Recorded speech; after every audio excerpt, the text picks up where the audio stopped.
What it do, what it do? What's up, what's up, what's up? How's everyone doing on this fine Friday evening?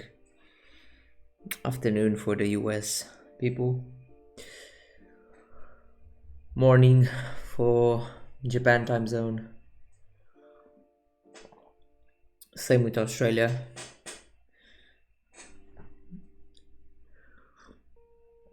They're enjoying their weekend already.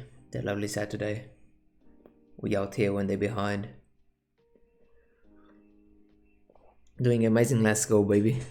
Let's go. We out here with GC Rod and Donald Trump. Gonna review some tokens. Just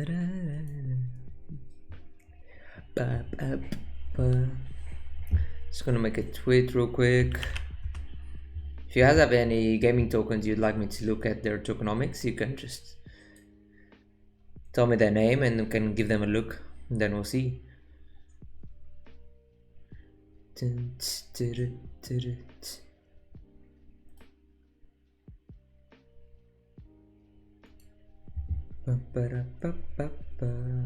gonna make a tweet real quick. The Trump driving, yeah, man.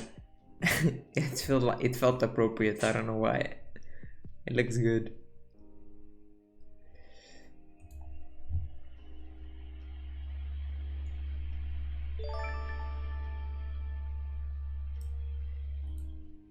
Hey yo, what's up, B-Pod? What it do? We're starting real soon. Real soon. Thank you for tuning in. Thank you for the follow, homie. Also, you guys can start suggesting tokens in chat. It's creepy. We can change midways, but I think it's really funny also. It's a bit creepy, the avatar they have, but at the same time I like it. It's a mixture of both. Let's make a tweet real quick.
You're searching golf, so look forward to your findings on that too.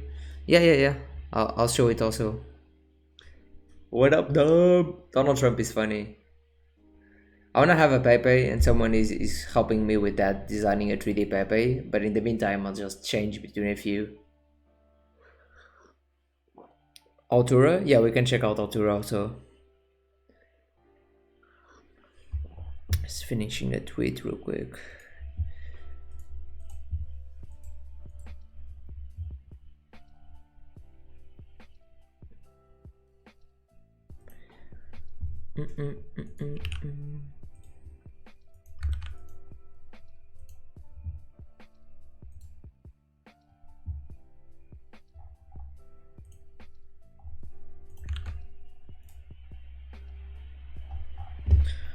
Okay, let's get to work. Work.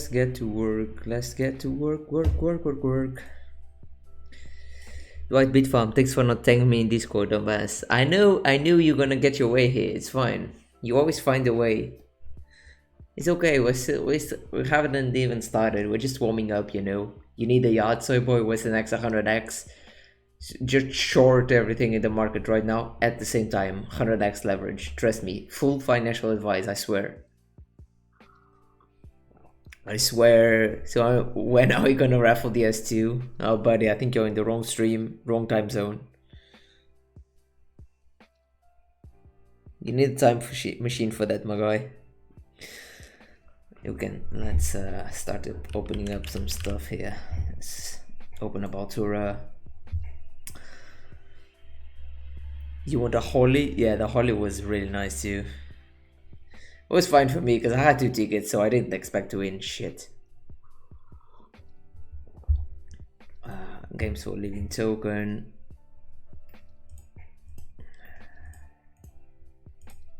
Da, da, da.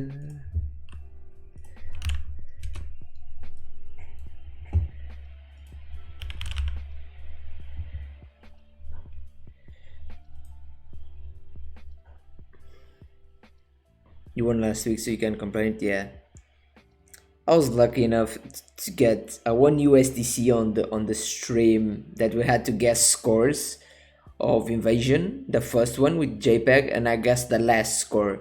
Can we get the link to that spreadsheet? You wish. That's not how this works. You'll be able to see it today. That's good already.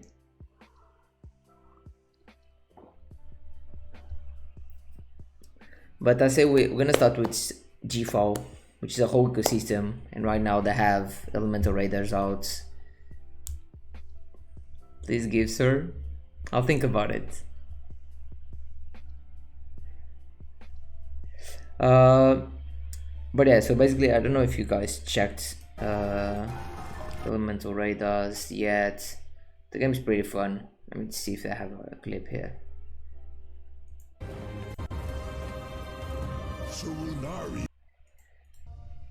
Elemental radars.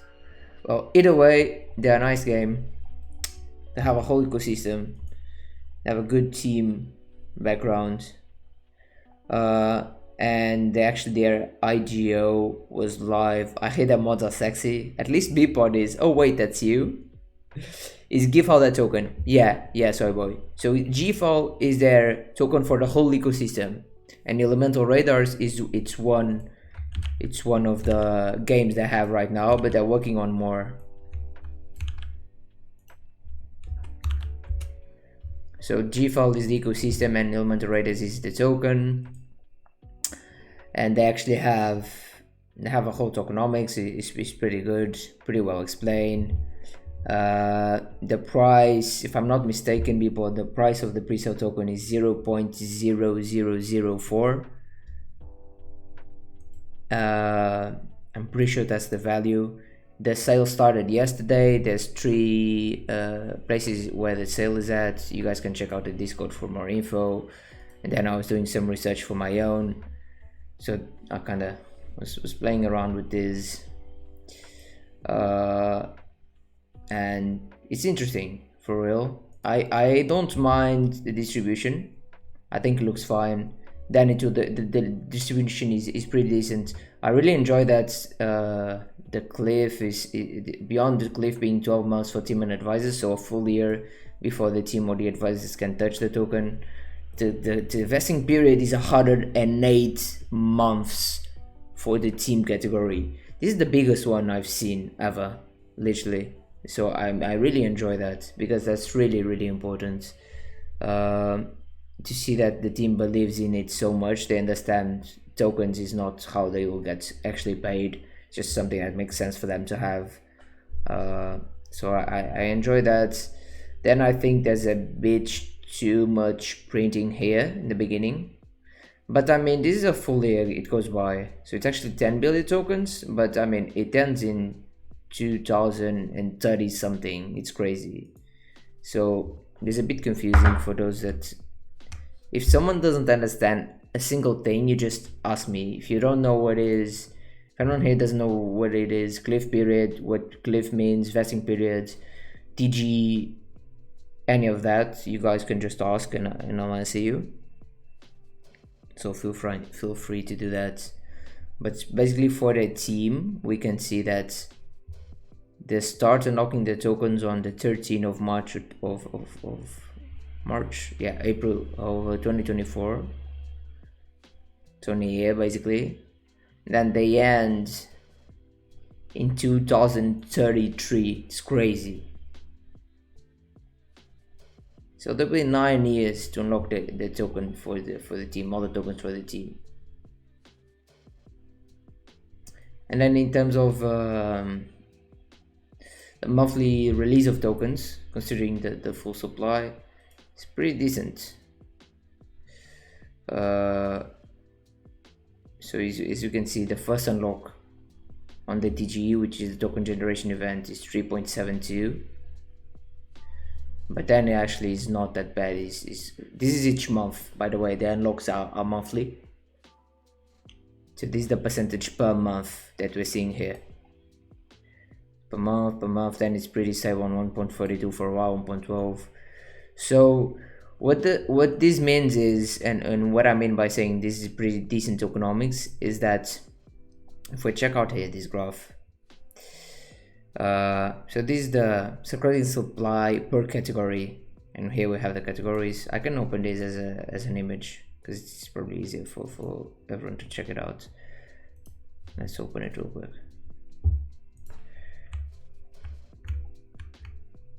This might be better than the one I was showing you guys on the spreadsheet. But yeah, so basically this takes a while to print their tokens, but what I mean by that on the percentages, which is what matters, is they won't have to create that much of a demand to try and keep a stable token price. So even during a bear market, if they have enough events in terms of marketing and in terms of their game and in terms of utility, then it won't be super hard for them to keep up with a normal token price, depending on how much the public sale will be at. But I don't reckon it will be that high, considering the pre-sale price is 0.004. And then actually we can see here on their tokens, information token sale. So in the games for a living token, they can understand what the token will be used for. I think it's here. Let me double check. Uses and benefits. Here you'll be able to use in governance, but then you'll be able to use for the whole ecosystem. And right now they're already working on a second game, which is a clicker video game, building more to the general audience. Be Q3 2023, free to play, and then play to earn Q1 2024. So that's interesting. And also the elemental raiders I have going right now will become play to earn in March 13, 2023, which is just literally around the corner in Monday, which is when their public listing will happen for the token, is when they start to be play to earn. And the game is pretty fun, so I advise people to check it out. It's on Elixir Gaming. Let me give you the Twitter for Elixir Gaming. If you don't know, Elixir Gaming is a launchpad for Web3 games. I don't think this is the right page. No, this is not. Where is their Twitter at? Let me grab it from Discord to make sure I'm giving you the right page for them. Elixir official links. Twitter here. That's the Twitter. Info Living have their own launcher too. Oh, they have? I didn't know that. That's nice. Also, if you guys check it out, I'm sure through your Twitter, to the G4 Twitter, they can get to Discord, right, Billboard? I would assume so.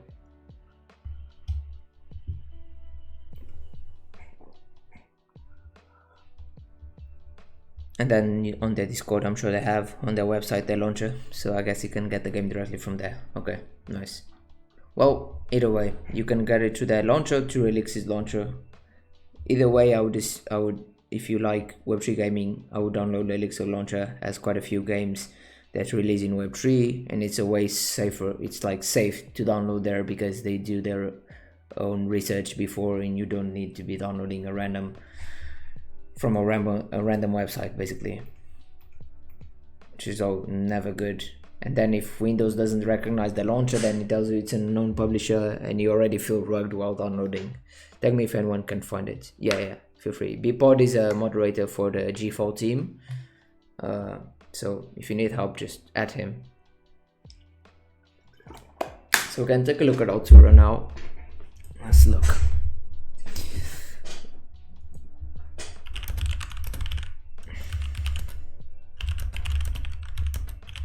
So Altura. I think I've researched Altura in the past, but I don't think I have access to those documents because it was on the project I had worked for before. So let's check out if we can find some information on it.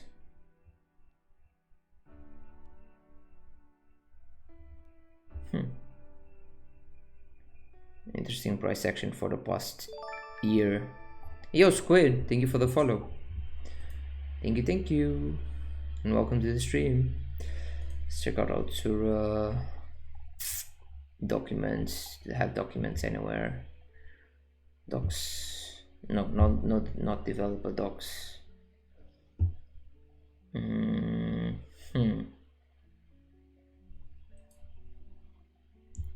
It's probably not in here, but let's check out real quick if they have something about the token economy here. Doesn't seem like it.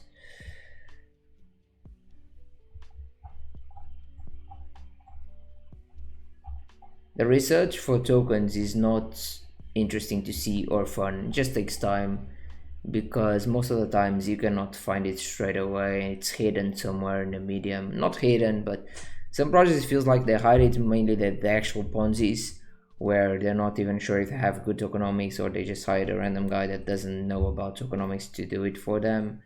And other projects just don't understand how important it is. Coffee Arena is second like Street Fighter. Ooh, that sounds interesting. I'll check them out. But yeah, some projects just don't understand that if they had the tokenomics just showing, it would be much better. UFO token, we can take a look after. Yeah. When I finish Altura, I'll ask again, but I'll keep that in mind also. But I want to find, probably let's join the Discord. Will you in the future allow viewers to suggest to, yeah. I'm checking a token from Bpod. I think Bpod was the one who suggested Altura. Yeah.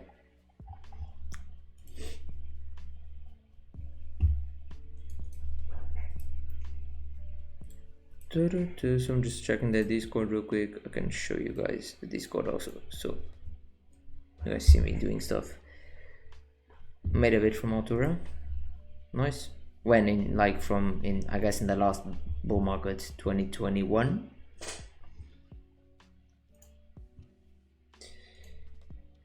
Buy back in soon. Yeah, it looks to be at a good price to buy soonish for sure. I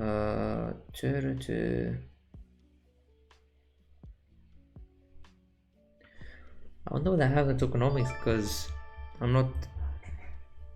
Also, hey, yo, Suki, thank you for the follow. Thank you.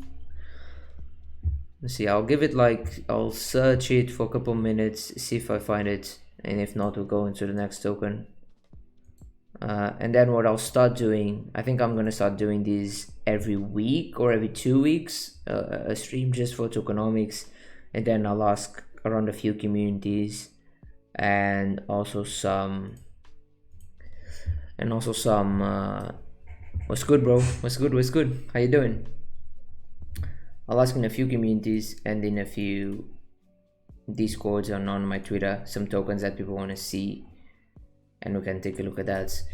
We can also real quick go to Mazari. I think it's .io. Yeah, it is. Let's go to Mazari because Mazari might have the info about Altura. This website is great to check out the info. Now most of the sections are paid, which used to be free, but I mean they should be paid because the website's really good. And sometimes you can find info that's not easy to find elsewhere just because people kind of hide it or don't understand that they should just show us it. They don't seem to have anything about Altura also. It's interesting.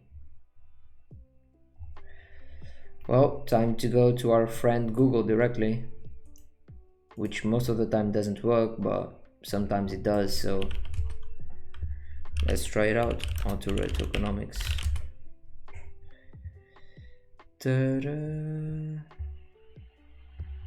CryptoRank.io. Well, let's see if they give us the source. Is Altura a good investment? That's sure.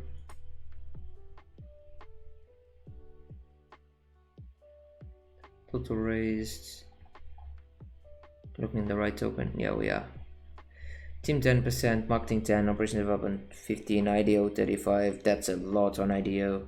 Private 15, liquidity 15. That's a good amount for liquidity though. I like it.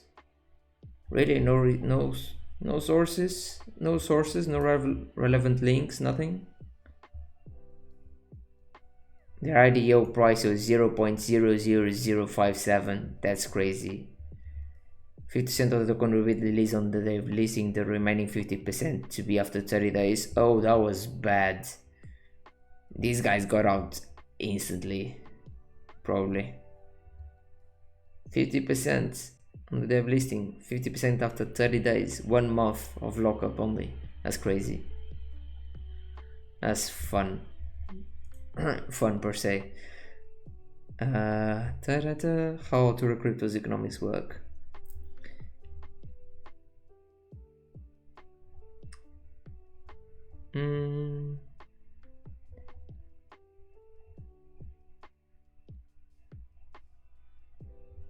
Stop giving me official links. These people don't know how to source properly. Like, I know the website, I was there, but either I'm blind or they did not have any information. I don't developer docs. I might need to leave Altura behind, I'll be honest. I'll probably save it for next stream, VOD then. To regard docs. Wait. No, I think this is where I was. To marketplace listing, getting your create endpoints developer, SDK. I think this is just developer stuff, marketplace, getting started. Yeah, it doesn't seem to be super easy to find, unfortunately. I wonder if there's still printing tokens, because releasing, right? Because considering what they did for the IDO that the guy was telling us for the IDO sale, they had 50% of the tokens unlocked on the first moment, then had a 50% after 1 month. This was in 2021, right? Just looked like they. I am so what's up? I was trying to look for documentation, official documentation from the Altura team about their token economy, basically.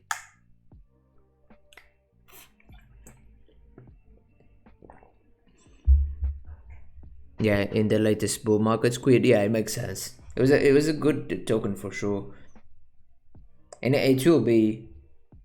I think it's one of those where you keep your eyes on it until we have a confirmation of some bull market at least, and then once you do, you probably, if you like it and you think it's a good short, you buy a little bag. Because I don't think it's super important to buy on the generational low, as it is more important to try and buy when you are almost sure at least a tiny bull is incoming. Let's check out what other tokens we got suggested earlier.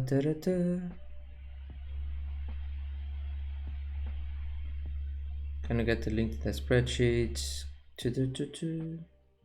1UP token, Fluffy Sideburn said. What is 1UP token? Oh, it's here. Yeah, I think so too. It's one of those tokens where I keep my eyes at, considering what they have. I mean, what I mean by this is I have like my eyes on a couple gaming tokens, 10 to 20, where when we get a bull market again, I'll probably buy a bag of each, and then depending how safe or good I consider the project, I'd buy more of each token. But of course this can change a lot, so we kind of need to keep our eyes on them for a while.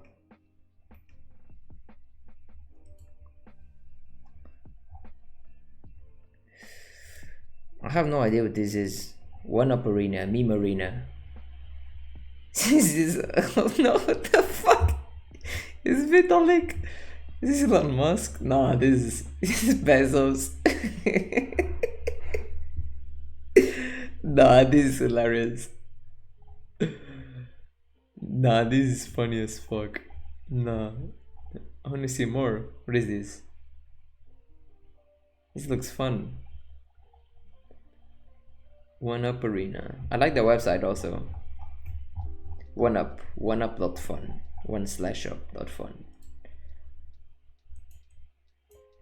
It's actually a really fun game. Oh, really? Well, I need to check it out then.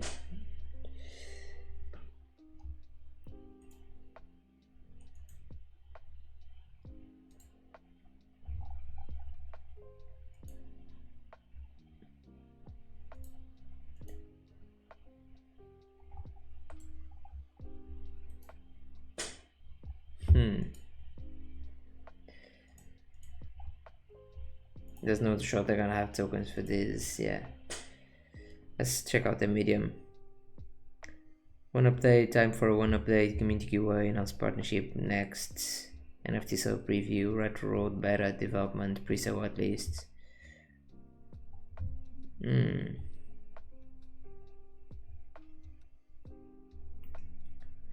this only about their NFTs or is this about the token?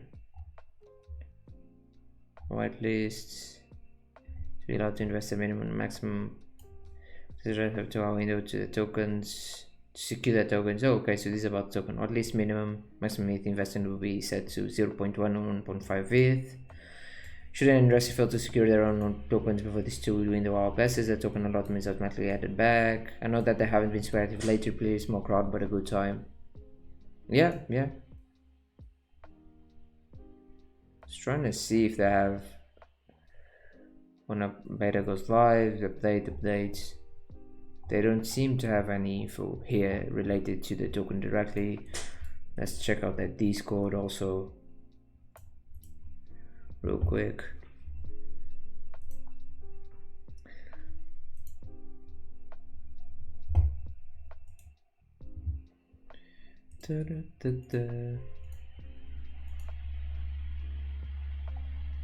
Mini announcements, help desk. Regular flags you're looking for when you're looking at game tokens. Green flags. I don't know, there's so much things, but let's say first, utility. What can you do in terms of utility token? Not a lot of printing, mainly in the first few months on token, but throughout the whole time. Just do slow printing. Be really careful with unlocks of tokens. Really careful, mainly per category, because I mean, you could just set yourself up to either fail or success based on your tokenomics, even if you have the greatest game. Because if you just print a lot early on, you just make it that you need to keep up insane demand and insane marketing and keep up events going, tournaments and prize pools and shit, because otherwise most likely people won't be holding your token as much as or buying your token as much as others are selling, because you're printing so much token. If your token is doing well, people that bought in IDO, private rounds, seed rounds, and maybe even early on public sale, it was really cheap. Now it's pumping a bit because it doesn't have that much of a market cap, so it starts pumping. People start selling, then the market sentiment shifts, then people don't see enough from your game because you kind of slow down, because the game takes time and a gaming project takes a lot of time to develop and bring new stuff to the gamers. Then let's say the game stays the same for 1 month, 2-3 months, which is normal, even with slight updates and bug fixes. Then with that, the demand comes down, the market sentiment shifts, people start selling. Then out of nowhere, you're stuck in a really bad position with your token, where maybe let's say you launch at 1 cent, 0.1 cent or $0.1, and now you're at 0.001, for example. Now, how are you going to explain your players and your investors how that happened? Why would they buy your token? You beyond you needing to keeping up with developing the game really well, you need to start cleaning your image in terms of your token in your price action. You need to own up to your mistakes. Normally, I think that's better you can do. You just say you fucked up on tokenomics, you're sorry, and now you'll be trying to fix it and make sure that you can still make the project a success. And then you see lots of projects also revamping their tokens because some of them really need their tokenomics are so bad that they need to revamp.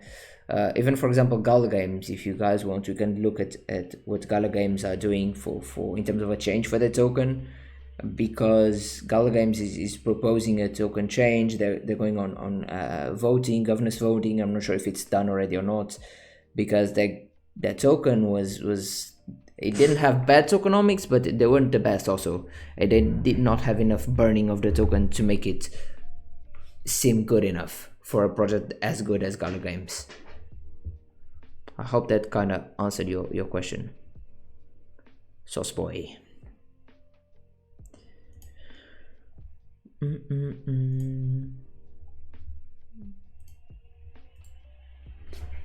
Let's just search.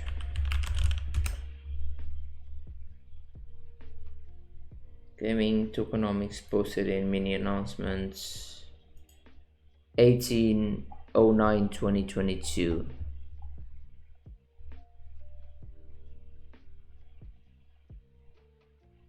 One-up token use case, ERC20 token, contract address. Deposit your one-up tokens into the one-up gaming platform to receive virtual one-up, V1up in a 1-to-1 ratio. Okay, so that token is a 1-to-1 ratio to the one in game. Deposits incur 5% tax that goes into the project fund. That's normal. Withdrawals of V1up to 1-up ERC20 tokens have 0% tax. Okay, no fees. That's nice in terms of withdrawals. V1up is required to play the VIP earning mode. That's normal and fair most of the times. V1up is the currency for 1-up game shop purchase of skins, weapons, forging, and repair speed boosts. Okay, that looks fair also. V1up required to use a custom character creator and level builder. That's fine. Lock your V1up to access the reward pool to receive airdrops of NFTs, skins, V1up tokens, and more. I don't mind the lockup to receive NFTs and skins. I don't like locking up or staking, or however you want to call it, though, to receive more tokens. Because why? How are you going to explain this to anyone? So you're allowing your users to lock up tokens to get more free tokens. If you don't at least ask something out of the users to get them, it's not a good idea, because staking just for the sake of staking is a really poor mechanic. I think most projects shouldn't do it. They don't understand staking, they don't do it well, and mainly for tokens. When you just reward with tokens, that's not good. What's up, Soldier Mike? What do you do? Welcome to the stream. Thank you for the follow. But the rest looks decent. The chance of receiving an airdrop is based on your percentage of V1up locked compared to the total supply of V1up. Yeah, it's just normal mechanics in terms of staking. A time boost mechanic will be placed whereby the longer you lock up your V, your chance of getting rewards airdrop to you increases. Unlock your V1up and time boost goes to 0. That's fair also. It seems like this is the only info they have on the tokenomics.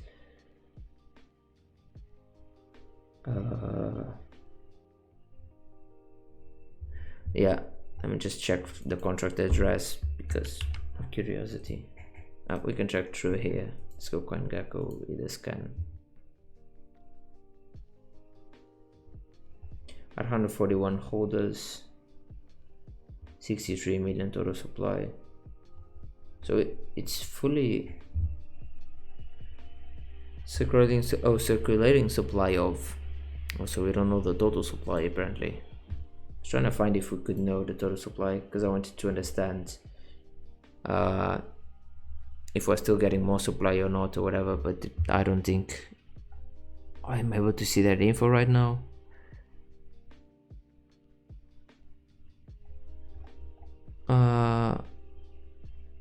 No, but I mean, in terms of the token utility and what they want to do with it, it's close, whatever, it's close to fully diluted. Okay, that's nice then. Oh yeah, it is. Lol, I wasn't checking this. When was the launch day? July 2021, July the 2nd. Okay. How's the price action on it? I think it's one of those where if if they make enough of the game and enough development, and if it looks good later on, and coming with a gaming bull market, it could be a moonbag, realistically. As we saw, I mean, of course, this was during the bull market, but it did hit 30 cents. Almost everything pumped, but this still pumped a lot, probably during the peak, right? But it has potential, but I would wait for updates from the team and shit to then decide if it looks like worthy or not. Because from what it looks like, the last announcement from the team in their Discord is from 18th of December. So I'd wait on that, basically, to then decide. Biggest issue with 1UP is they kept trying to launch mainnet too soon, games bringing fun, but they have not met deadlines. Yeah, from my initial view, that's what it seemed like also in the Discord, but I hadn't, I didn't know about the project before. They kept trying to launch mainnet. Yeah, some projects rush it. I think most projects also rush their token launch for no reason. They don't need to launch a token as early as most do, and then they end up doing it. Yeah, that's basically what I think most projects end up doing. Nowadays we're getting better because we're getting more experience and people think about it some more, but still there's a few projects that they could just wait, just focus on your game first. Maybe you have an NFT sale, be careful with it. I would say either free mint or make it really small and explain well to your investors or users or gamers, whatever you want to call them, to your audience, that games take time to develop. So don't worry, don't wait for stuff in return. Just make sure you keep your audience also updated on what you're doing in terms of development updates on the game. Ask for feedback.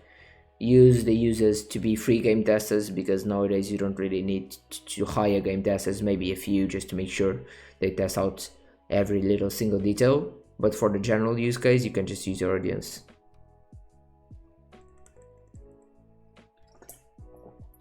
We're testing it and it seemed like they prioritized mainnet, great dudes, but needed to build in market first. Yeah, makes sense.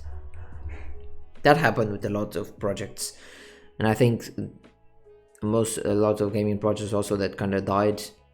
They were trying to put out as much and create hype because they saw opportunity just to make money because of the bull market and all the hype behind Decentraland, Sandbox, and a few more projects. Yeah, for sure. Dwight, aka Smoke. I mean, that's what NFA did with us in Citadel Slayer. I tested Citadel Slayer months ago. Literally almost 1 year ago by now. And it hasn't come out yet. We know things take time. But they were smart. Rocket Monsters is doing that also. The game's on Elixir Gaming, but they need people to test it out. It's really early. We test it out for them. It's free to play, which is nice. There's a few more games doing that now. Tearing Spaces also, they do that. For example, Play Bushy. OneNet Play Bushy does that also with their Planet Mojo does that. Who else? Crown Chaser. Yeah, there's a few more doing that, and I think some of those projects are kind of starting to wake up towards it. Yeah, I think what they should do mainly for players that come around and test it for free and give proper feedback, they airdrop a free mint to all of them, or they give them a free mint spot. They don't need to airdrop if they don't spend money on gas later on, even if 3 months after. But if someone was around during 2-3 weeks when they needed game testers and they gave them proper feedback, give them a reward. Even if it's just a badge, a free badge, they won't care about the money if it's just the free skin they get for the game they enjoyed and liked and they were testing. Yeah, Fluffy, for sure. Because they should try and connect more with their game testers and those willing to play games on pre-alpha and pre-beta and shit. Because if they do, they'll get more honest and more critiques, what a lot of projects do, because they end up raising people that are just trying to pump their own bags. And then the problem with that is they don't give them honest feedback. They just say, oh, this game is great, this. They always say great. They don't tell them what's bad about the game. And then some projects that if they don't have the best teams ever or the most down to earth ones, they can kind of end up believing that, or on their own eyes they think, oh yeah, the game actually looks good, it's fine. And then they actually launch to everyone, and then people like, half of them rug them per se, they don't rug them, but they just sell as they should if they want to. Their NFTs, they get out, community starts dying because they lost half of the community or more because they were just there to pump their own bags. And now they have a dead Discord, a 5k NFT collection, and a game that was not tested enough to be live. And once you're in that position, it's not easy to recover. It is not.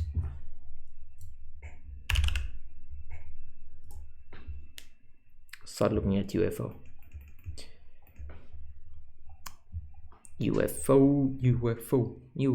Who suggests UFO? I think it was Squid? It's Squid. Yeah. UFO. 0.00000000. Thanks for the intel. Yes, sir. Anytime, baby. That's why we're here. Let UFO transport you into the dark metaverse and into the future with play to earn. Play to earn.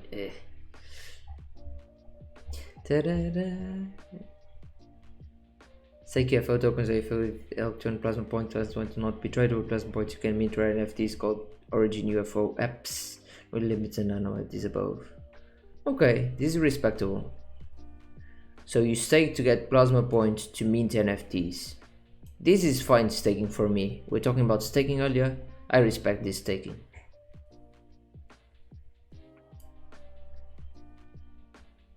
Whoever has the biggest stake gets the most plasma. That's fine. Spend plasma to mint Genesis NFTs. Characters needed to place Galactic. That's also fine.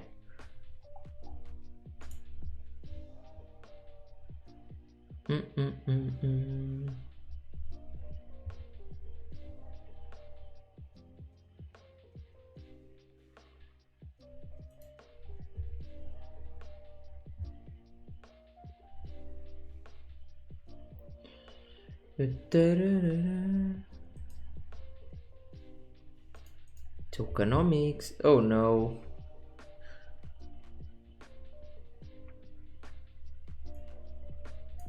%, community owned. Oh, interesting. 50% added to Uniswap, 50% banned forever. 515115. Okay, total supply. That's interesting.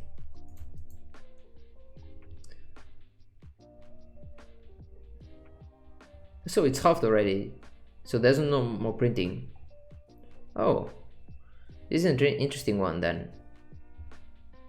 So the token has, it's fully done in terms of tokenomics. So now it's all about price action, what they can do with the game, if it will be good enough for people to want to get tokens to use in game, to stake, to be able to mint Genesis NFTs. That's an interesting concept. So it's just launched for the community and said, fuck it. This can work. It can definitely work. It puts less pressure on the team in terms of having to keep up with demand. It doesn't look good on the price action, but that's fine. Nothing looks. Think it could fly in the next run. I like this. I like their price and their market cap right now in terms of possibility to fly. This is a really small market cap. This is one of those where you kind of call them shit gaming coins, where maybe you want to put in the smallest of bags and you just wake up in the middle of the night, put out your telescope and start looking at the moon. You see the UFO sign on it and you're like, yes baby, I feel it. And then you don't leave because you think it'll pump more. Then when you look at it again, it's on the ground and you lost money. Nah. I'm kidding, just leave when it's at the moon. But jokes aside, it has that potential. It has that potential for sure. And the fact that there's no more printing of tokens, the supply, it is what it is right now, helps a lot with that. Because with other tokens, let's say we are you pray for that day. Because with other tokens, let's say we are pumping, but at the same time they are printing and unlocking tokens, then that's something that could fuck up the normal pump of the market, even if they're doing a good game, right? Because you can be doing a good game, but if you don't have enough people interested in your token and you're printing it, and if there's ever a point where you get less demand than the people that are selling, mainly for gaming projects, you'll be crashing down real fast, really fast normally. But this is a nice find, Squid. I'll keep this in mind for sure. You guys want to look at what Gala did? I think I have, actually.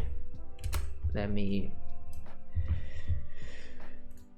check out something real quick. I think I have a thing on Gala also.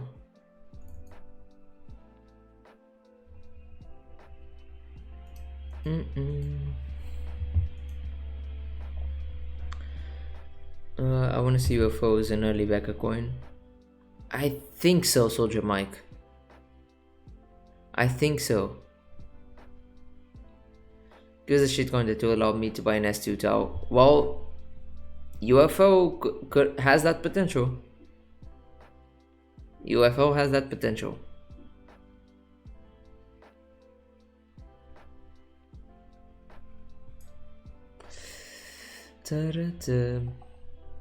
So basically, actually, let me check out what I wanted to check out and open in terms of Gala games.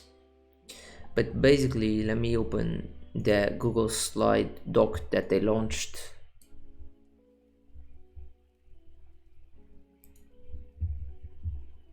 So look at Gala, baby. Are we in? No, 36 token updates. I'm gonna go to the bathroom real quick, and then we're gonna look at the Gala Games token. They're having an update done in this year. I don't think it has been done yet, but it makes it a way more appealing game to possibly buy a bag of also.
We're back, baby.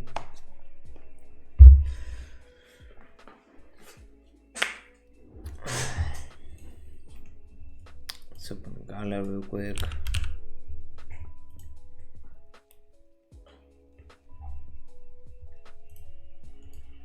Oh, they don't have the one for Gala. I expected them to have for Gala.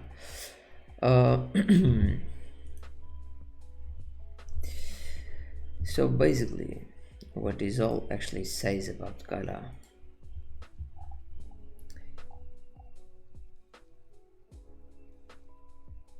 So let us check out their emissions. Oh fuck.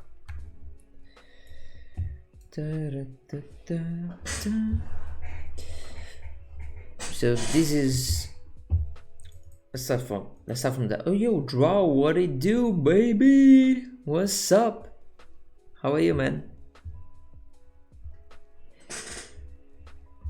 So Gala Tokens has a total supply of 50 billion tokens. And right now, according to Pitchy now that I'm here. Yes, sir. I'm pretty sure this value is wrong also, by the way. It might not be, but I'm pretty sure this is not correct. The value right here of the current circulating supply. I'll actually show you guys. Let's look at this. If we land in tokenomics, we're looking at a few gaming tokens here. We've looked at GFAL, UFO, and 1UP. And now we're looking at Gala Games. If you want to suggest one token, we can look at it also.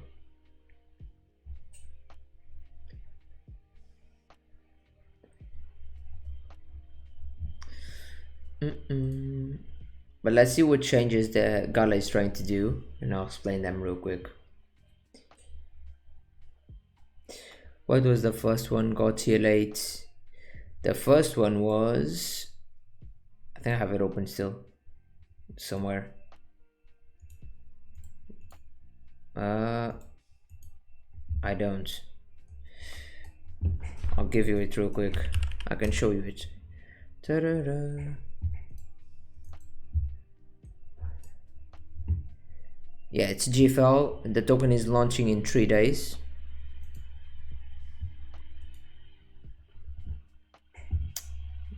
And we took a look at it real quick. I can give you the links for it. It's where our friend Bpod is actually a moderator in their project. GFL will be the token for the whole ecosystem. But they have a game out right now, which is Elemental Radars. Their pre-sale price, their pre-sale date actually started on, that's the Twitter for the ecosystem. And the project I have out right now is this one, Elemental Radars.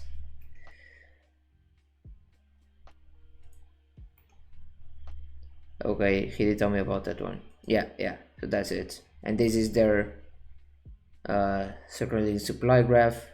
It is a lot of Elemental Radars is really fun. Yeah, I agree. It looks really with a lot of printing, but have in mind this is 2 years, 2024, 2026. So that's a lot. Did we look at UFO? Yeah. Is it playable? Yeah, Elemental Radars is playable. I can play it when we stop looking at tokens. GFL has their own launcher, or you can download it also in Alexa Gaming, whatever you prefer. And it's free to play.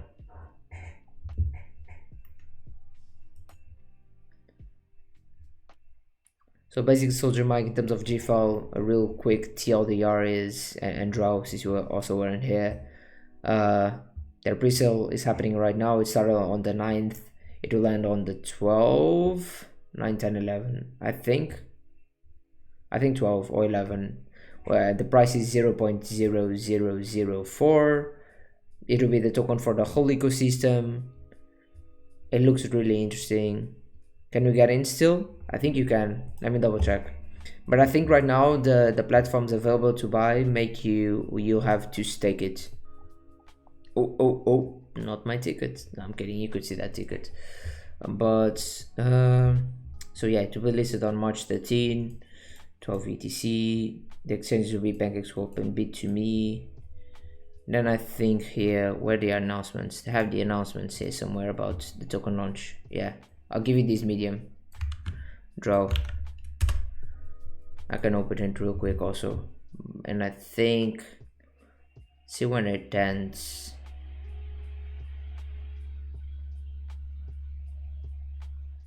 Oh no, I think it's gone.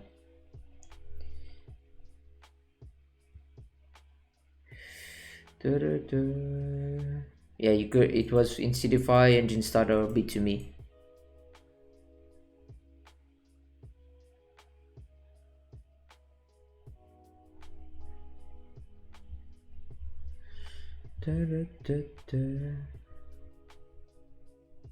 Yeah, all good platforms. Yeah. No, the project is legit. They have a good team. So look at the team. They have a gaming veteran with more than 60 titles and combined VTA of 1 billion, has held numerous high-level positions including General Manager at Digital Chocolate Barcelona, Liz Milana City, FVP at Activision Blizzard, King and General Manager of King Barcelona Studios, where his titles earned over 1 million per day.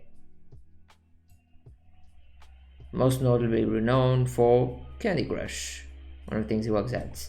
This is the CEO co-founder. The other, the chief strategy officer and co-founder, was the first CEO of Electronic Arts in 1982, and he also worked as one of the first managers at Apple. So I mean, they have experienced people on the team. Even their art director, over 20 years of experience in computer graphics in 3D. He's worked with Blizzard, Sega, Rockstars.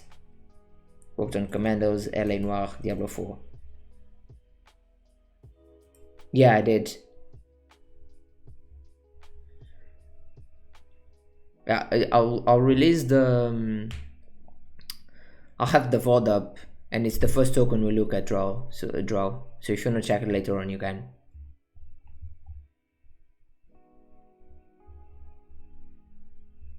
All the team they show here, insane experience. And then we have our homie from NFA, Mr. Beepod, the moderator there.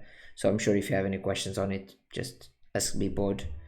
And the team was also quite friendly when I talked with them.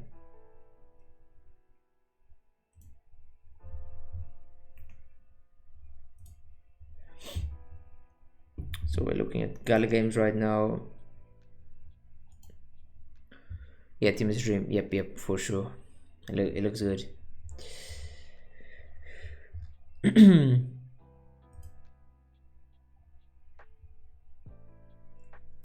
So a quick TLDR of what Gala Games wants to do or is doing right now is they want more. They bring more utility towards the token, and mainly more burning of the token, or a burning that makes more sense than what they had going on so far. Not sure if the voting happens, but they're voting for the governance to change the tokenomics based on those who could vote were the node holders only for Gala nodes. So in terms of tokens, we have here the daily token emissions, and it becomes really smaller per year. So right now they're releasing 8 million tokens daily until July 21st, 2023. But the halving schedule is not conductive of Gala's current plans for the pay by burn, which is what they're trying to implement now.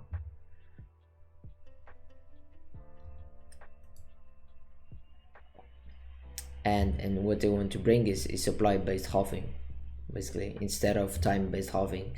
So what they have is they had halving of the tokens determined on certain dates, basically, and not having in mind the usage of the token at all. And it's what they had in their version 1 of the token.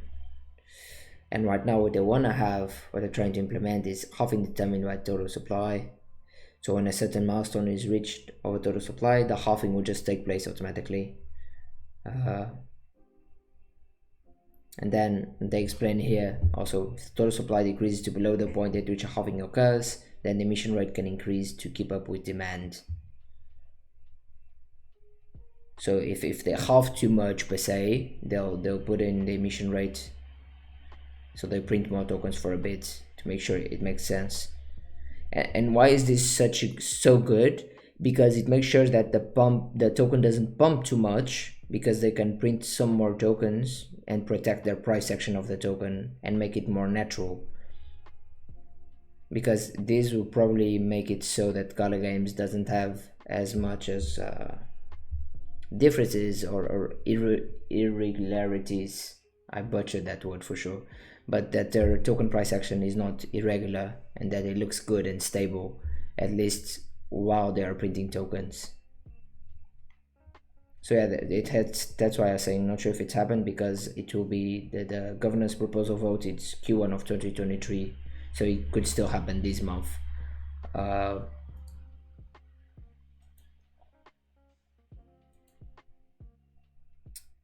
and this is basically the kind of system they will have overall. So you have the unminted tokens. Yeah, but that scares off speculation, so it won't be pumps. Good for gamers, not good for holders who want to profit, right? For now, I still think it has the potential to pump later on. Don't like that their games have their own tokens. Oh, but now not anymore, good sir. Or at least not as much, because I know Gala is already for Townstar, which is one of their most known projects. Gala games will be the token they'll start using. What up, Mr. Buck? And that's something they say here. Let me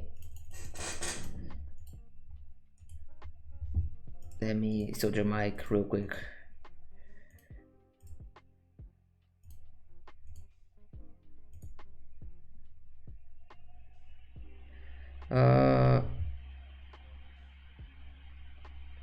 Here. So on January 9, 2023, they announced that the Town token for Townstar will be replaced in favor of Gala as the game token for Townstar. And the move over started on February. And holders have 180 days to change from Town to Gala, and this will be the exchange rate that they had. So I think they're working towards making Gala the token for all their games according to this change. Otherwise, this wouldn't make sense. Why would they change it just for one?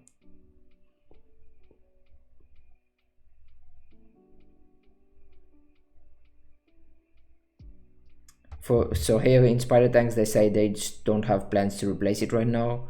But what I would assume, pure speculation, is they want to do it for all games, but they probably want to be careful and do it one at a time, make sure it goes well, make sure that it Downstar goes well.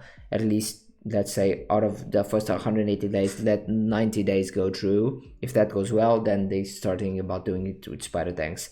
That's what I would assume they would do. And for Superior, the game that's going to be released soon, Gala will be the game token also. Let's go back to when we were on 40, I think. So they seem to be working towards that, which is good.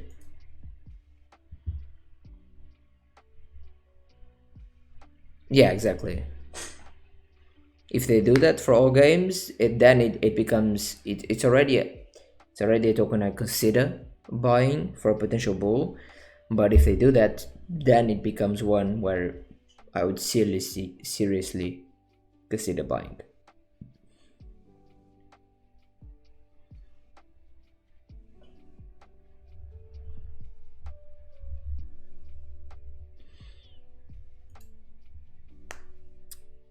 Hustle, yeah, Hustle's also bullish on Gala. It just makes sense to be, because I mean they have so many things going on for them, and most of them look really good. I looked through this whole doc. This is like 50 slides. It looks good for everything in terms of the Vox, the music, the films they're doing. It just looks good.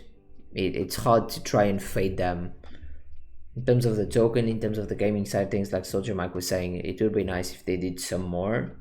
But either way, with what I know about them and with these slides and everything, I cannot say they're bad projects and they're bad investments. Quite on the opposite, probably.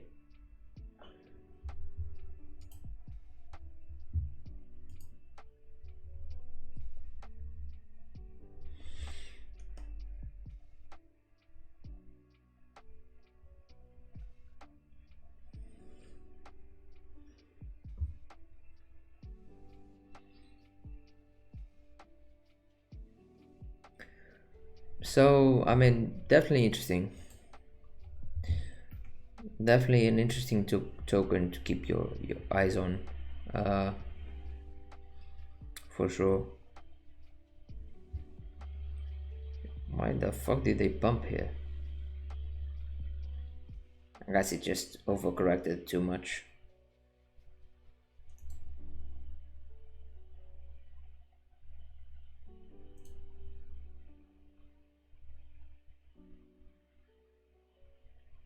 it's going down again.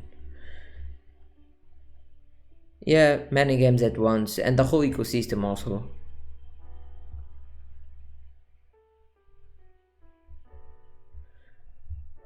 But one of the tokens I really believe in right now, it has to be Vulcan Forged.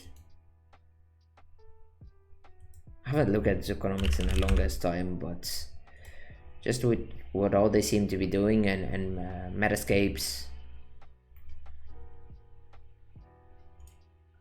and I really like the founder does Q&As live on YouTube and answers people. He reads Discord, YouTube chat live, just answers everyone every single question, even if they're really hard at questions to answer. The guy seems really down to earth. There's any token you guys would rather look at? Just say it in chat. Access denied. Well, I have the wrong one. Oh, Twitter. Oh, Sidus. Yeah.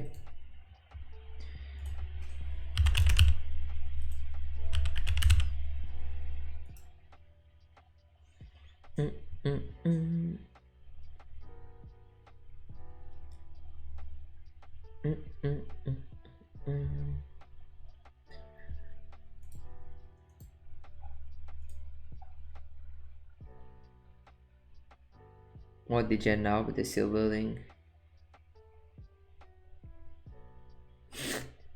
This line looks the deadest. Oh, that's funny. Like, it has no action on it. It's like a straight line almost.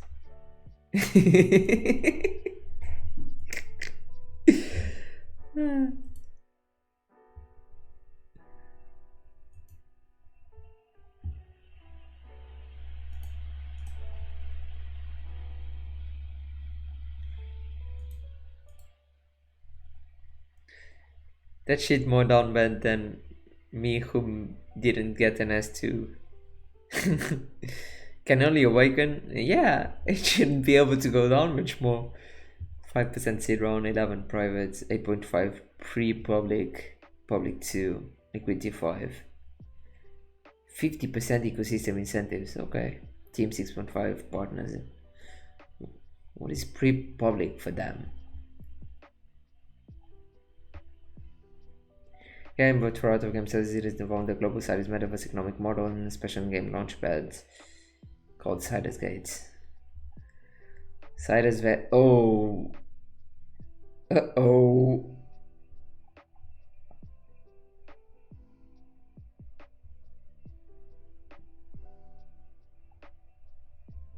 I'm looking at Sidus. Sidus. What is the other token? They have two. Oh, this is Senate, I guess, the other token. It's the governance token. They're saying it here.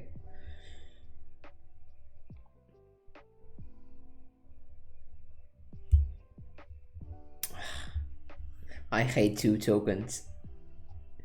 It could be done well, don't get me wrong on that, but overall I don't like it. Yep, me too, yeah. 1.40% of the max supply has been burned. That's not enough in terms of sell pressure you've had. But let's try and find some more. Each month, the Sidus Zero team burns tokens from module investments and profits from in-game purchases. The total supply gets smaller when new players join the game, increases demand. All this supports token value. This is the whole deflation mechanism they have. That's it. Donald Trump does not approve. Neither does GC Rod.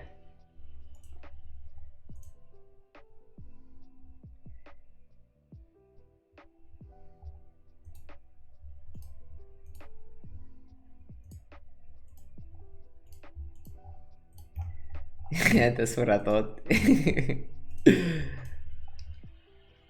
Just let's look at this. Let's look at the first Okay, let's look at this.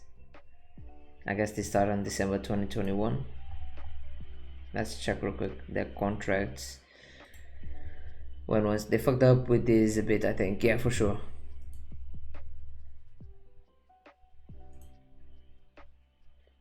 So the token started on November 24, 2021. The token generation event. Okay.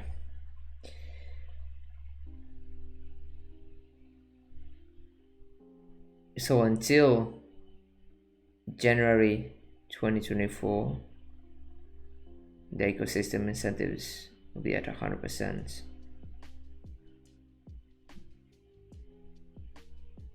What is this? Public sale 100%. That's fine. Pre-public 35, private 35, zero on 35. Liquidity doesn't really matter. Ecosystem incentives 10, team 10, partners 11. No, that's too much.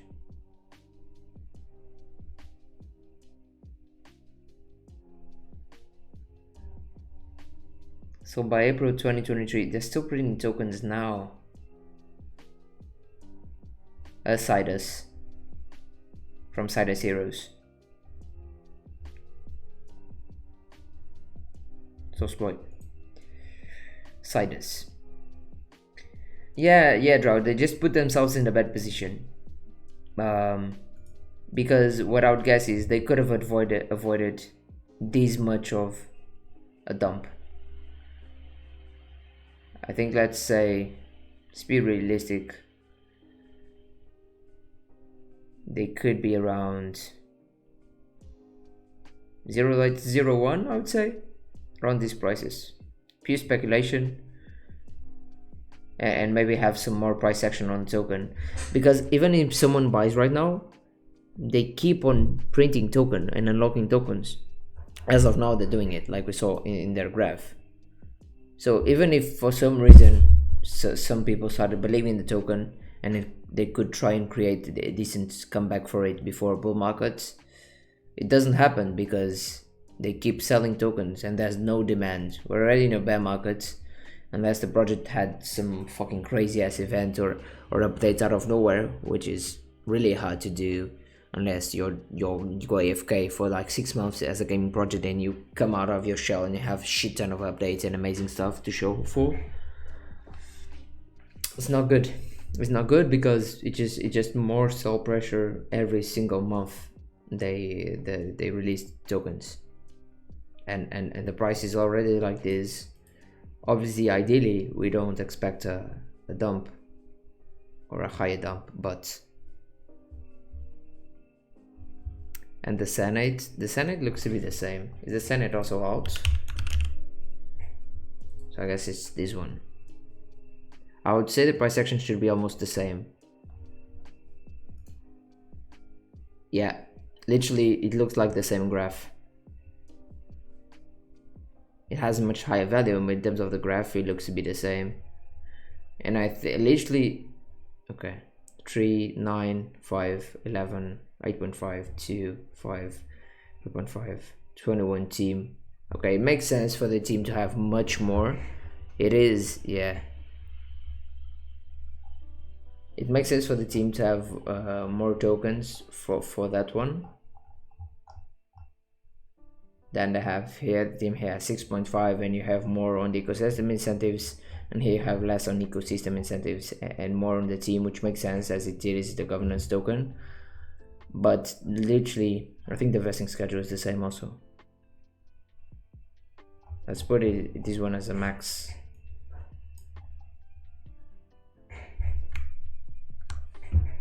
Let's do something. So this is the Sidus one.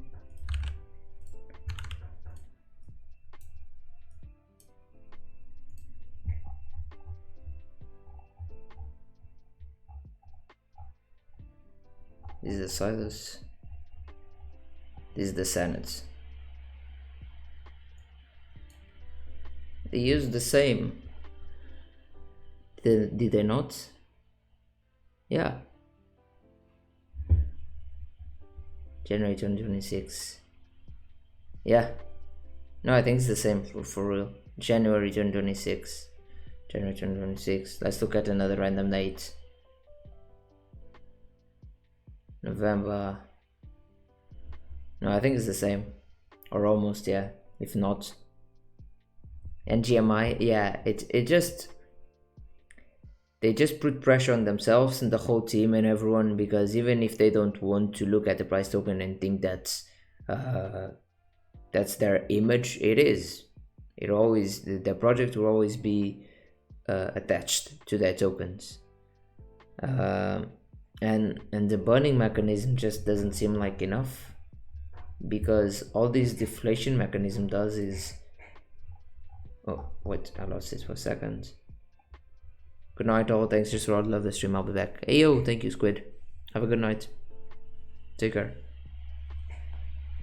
Thank you for tuning in also.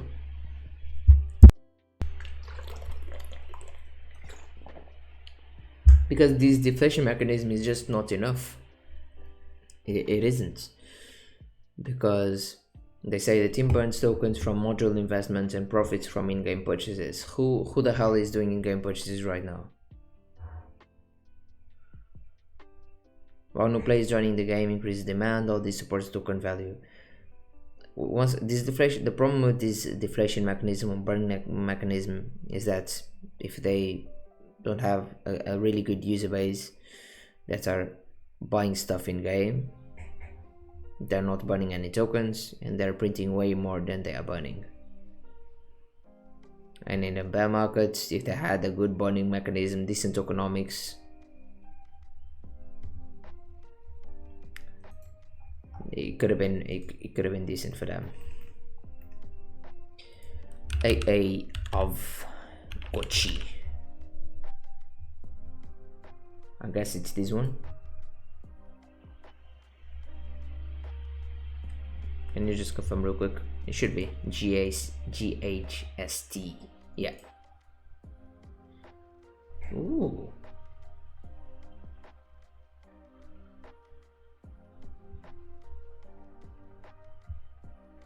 Decentralized finance-based NFT collectible project. Each NFT pets known as are like digital pets that you can keep a correct dress in your needs through the AVE protocol. Okay. The price section, without seeing anything, I like it.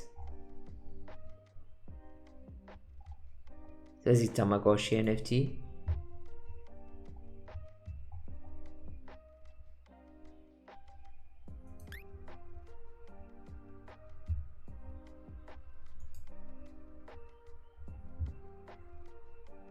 Tokenomics, we even guess when moon.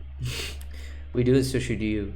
Okay, I like these people more than 99% of the tokenomics I've researched so far, just because of this intro. If you're planning to invest in a project like GHST or any project of that matter, it's important to understand how the broader ecosystem works. At the end of the day, this is how we can all win with our friends. How we play to win consistent rewards, active players and participants. Tokens treasury for DAO to use spending provider. Okay.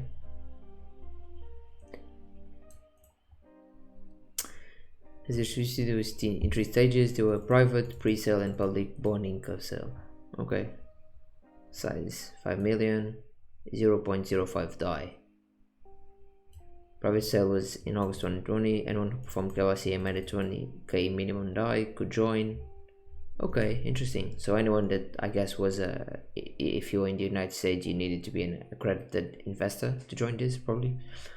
But anyone could join. The funds raised during this round were allocated to Pixelcraft Studios, the company behind Avagochi, to ensure the successful development of the Avagochi game. Pre-sale 500k, 0.1 DAI, so double the price. 0.05, 0.1, sitting at 137. Okay. So on 14 September, so a month and a half after, kinda. Time limit 14 days, or whenever the supply sold out, whichever came first. All level 6 agents who had performed KYC by aforementioned date were eligible to purchase at this stage. They took a snapshot, they were given badges, and with that then they were able to buy. The funds raised were used to bootstrap liquidity in token burning, because reserve pool participants of the pre-sale have the invested over a period of 1 year. So they had vesting during 1 year, beginning from the close of the pre-sale round. After 180 days initial release, equivalent roughly release following a drip release of 5 days. Okay, what?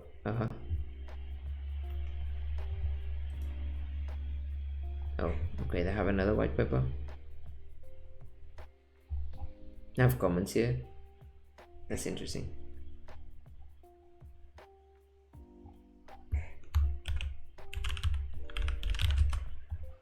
No, I don't think the search function. Oh, it works.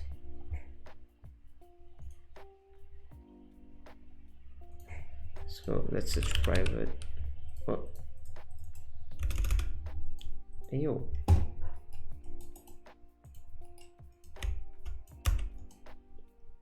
What? Okay.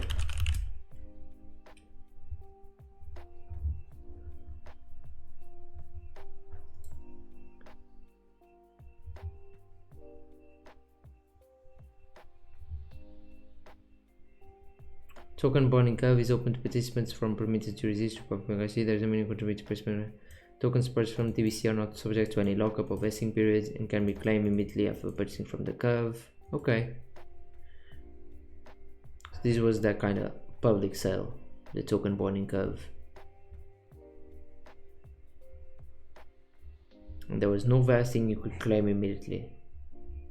As supply increases, the price of purchase from the curve according to a mathematical function. Likewise, when GST are sold back into the curve, the supply of GST will be reduced and the price will be lowered.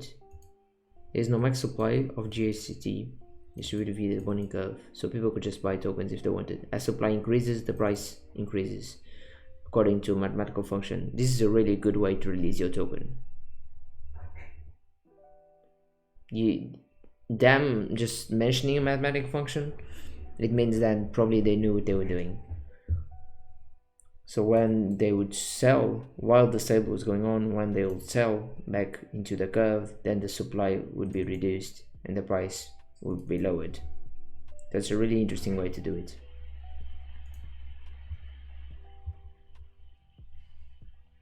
Then ecosystem funds. Ecosystem consists of 1 million tokens locked or according to the same schedule as the private round.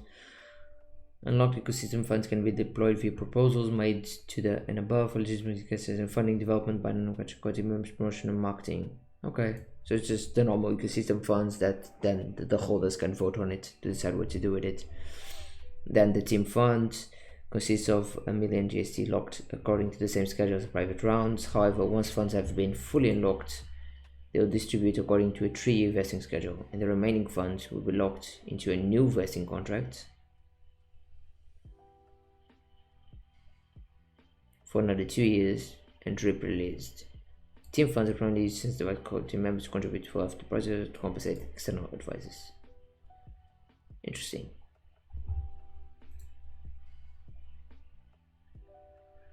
Really interesting.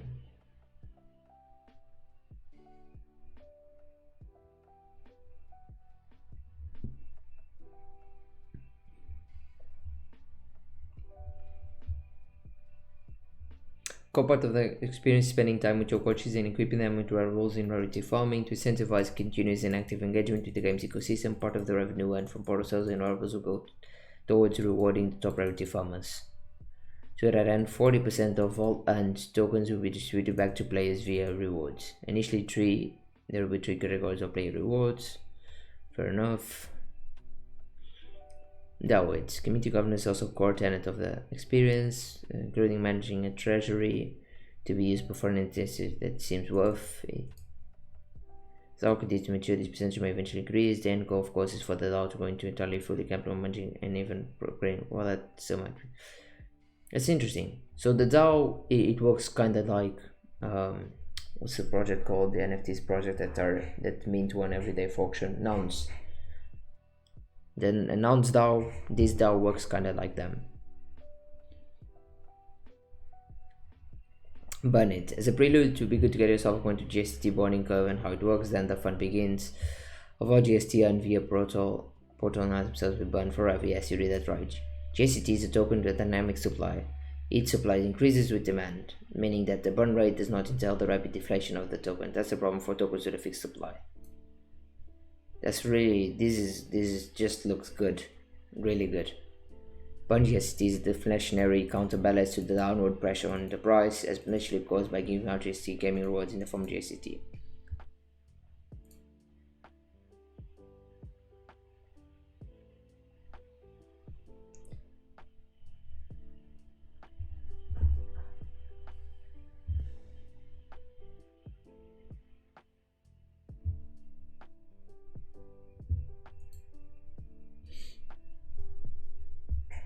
And they even explain to you the bonding curve if you want to know like how it works. Yeah, Draw, it is. I mean, they don't all need to do this. Some of them can have a normal a total supply set, and then they could do decent tokenomics with it. But I think this is ideal at the end of the day.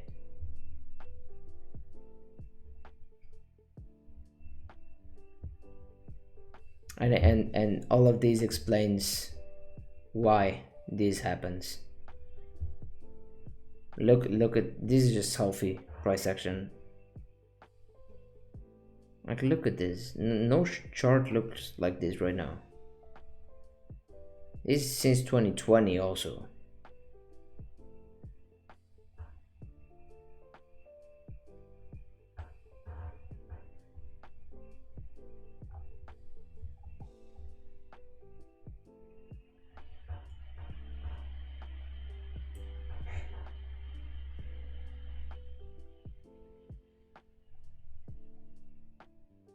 Mid-term, long-term hold. Yeah. I wouldn't buy anything right now. At least I won't buy anything right now because the market is going crazy. But this is an interesting one. Thank you for showing me it. I won't forget this one. I will not forget this one. I think then the pump also will depend on how many people they can onboard and in terms of the marketing stuff they do and shit, mainly when a bear market happens. But damn, this looks good. I'm gonna make a video on it. Oh, nice. Send me it if you remember. What do you do, YouTube?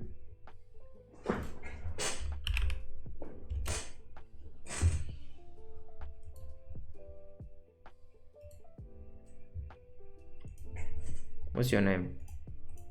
We're freaking out about the smell and the plot. No. Change accounts.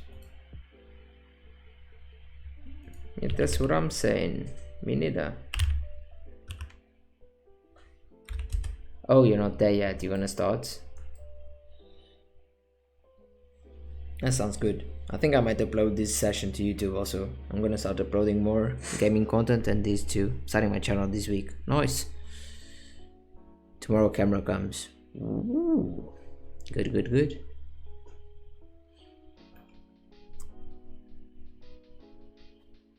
If you have any tokenomics stuff, you know where to find me. Draw.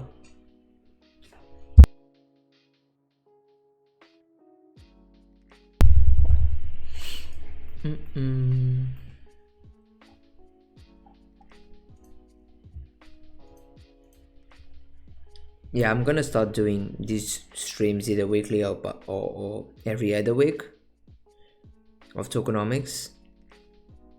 Because I'm gonna be streaming I think 3 times a week.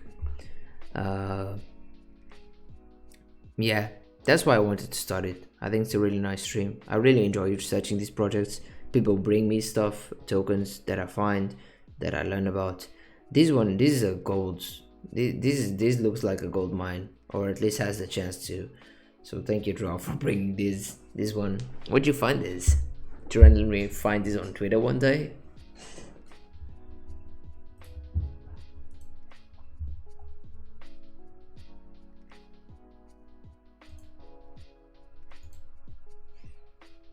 I just know I could watch this kind of stuff all day. I will, yeah, no worries. Bro, just degen in 2021. That's funny.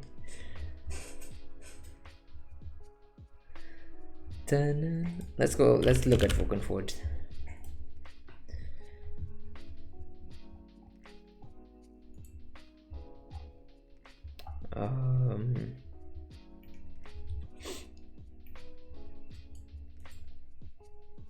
What?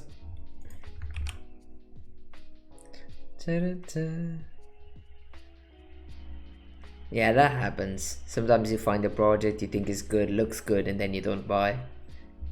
And then it's too late because the market pumped. Then you're just like, fuck. Yeah, makes sense. Access denied? No. What the fuck? Okay. Right now, what would be your top 3 gaming coins? That's a fucked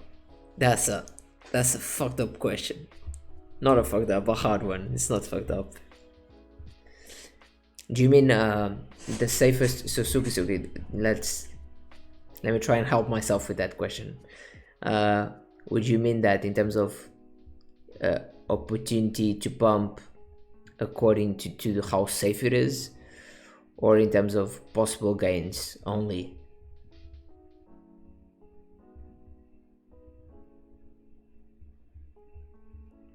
So more towards the degen side of things, or the not degen?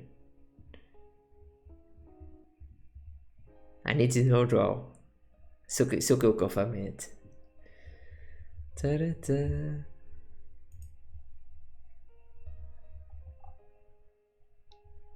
Let's do both. Okay. Degen and non-degen. Okay.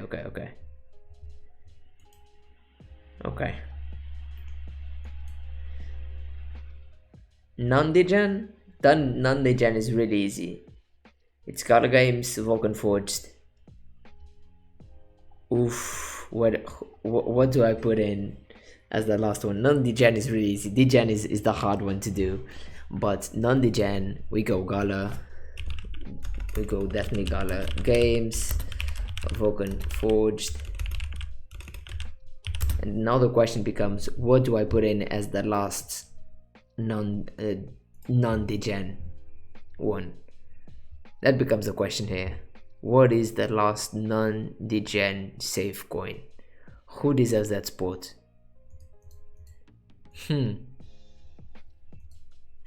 It's not easy, I'll be honest. It's not easy to decide which one decides that spot. But magic has to be magic, actually.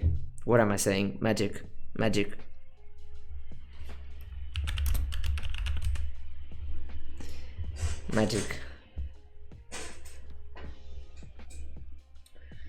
That's it. That's the top 3 of non-degen. My top 3 coins are a citizen, Cardano. Oh no, oh, you were doing so well. No, Dwight. No. No. Dwight.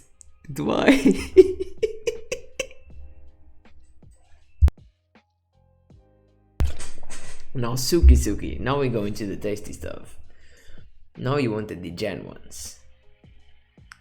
The ones that they could make you broke and you need to sell your house to survive under the bridge for 1 year until Ethereum pumps again. Or they can make you a neighbor of Elon Musk's poor daughter. Basically. There's 2 here.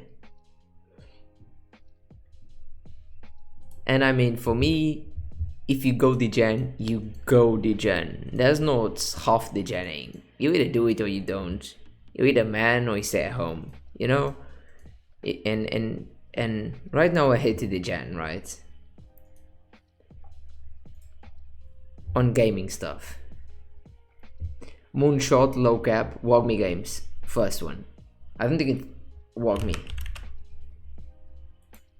I think it has a, let's see. Oh, this is not the right token. Let me find. 10 me. How much? 10 mil market cap max. Okay. What is WAGMI's token? Here.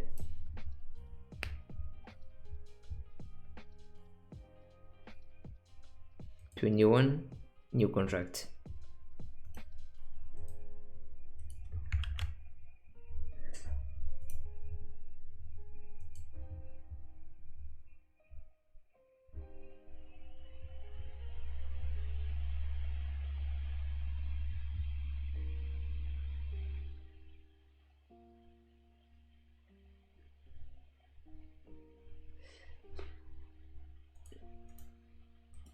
WAGMI games. This is my first choice of the gen. Moonshots. But it has that chance. I've played the game a little bit on mobile. Looks decent. It's still quite early. There's a lot of stuff to be done. Great tokenomics. Yeah, looks good so far from what I've seen. I haven't spent much time on it, but I've talked a bit with the founder, and so far I like it. It has WAGMI in the name. I don't see the WAGMI helps actually for a bull market. The name helps a lot. It's free marketing, literally. Everything they do is free marketing on Twitter.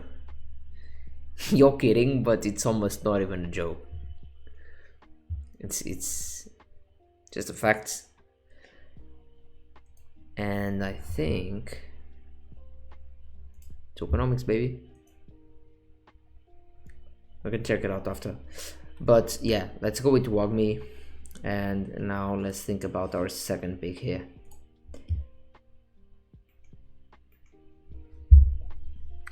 So first is WAGMI, because when you talk degen, we have to think slow and steady on it, because we want the degens of the degens of the degens.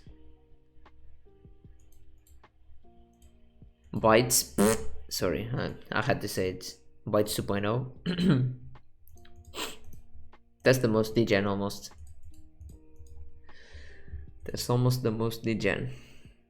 I didn't say anything, okay, citizens? Money on Safe Moon.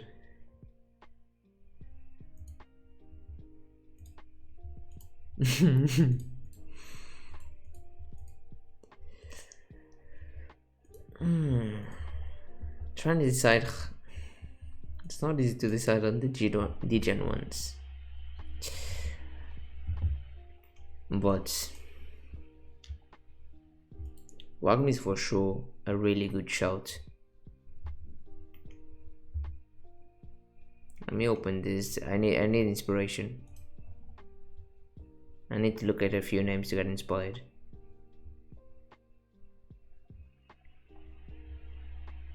Honeyland is a decent shout. Honeyland. It's not out yet. I don't think it's out yet. Let me... Dad to Ombi. What do you do? Thank you for the follow, homie. Welcome to the stream. You thinking Bytes is degen play? No. I don't know. I don't. Bytes is weird. They have IDO, I think. I'm not sure if it's out already, the IDO info for Honeyland. I set it to Tokenomics just for me, but I might do a video on it or a post on Twitter at least. He's speaking blasphemy up in here. Honestly, want to hear your opinion. I need to check Tokenomics. We can check. I think I'll have time to check it a bit after. Right now we're looking at moonshot potentials of kind of more degen side of coins. And the first one we picked was WAGMI Games. Definitely a good shout. Catch you later, Fluffy. Thank you for tuning in. Take care, homie. Have a good weekend also. Honeyland is a decent shout. I really like their founder. He did a whole... So actually, I need to show you this real quick, because you don't see founders doing this. Honeylands.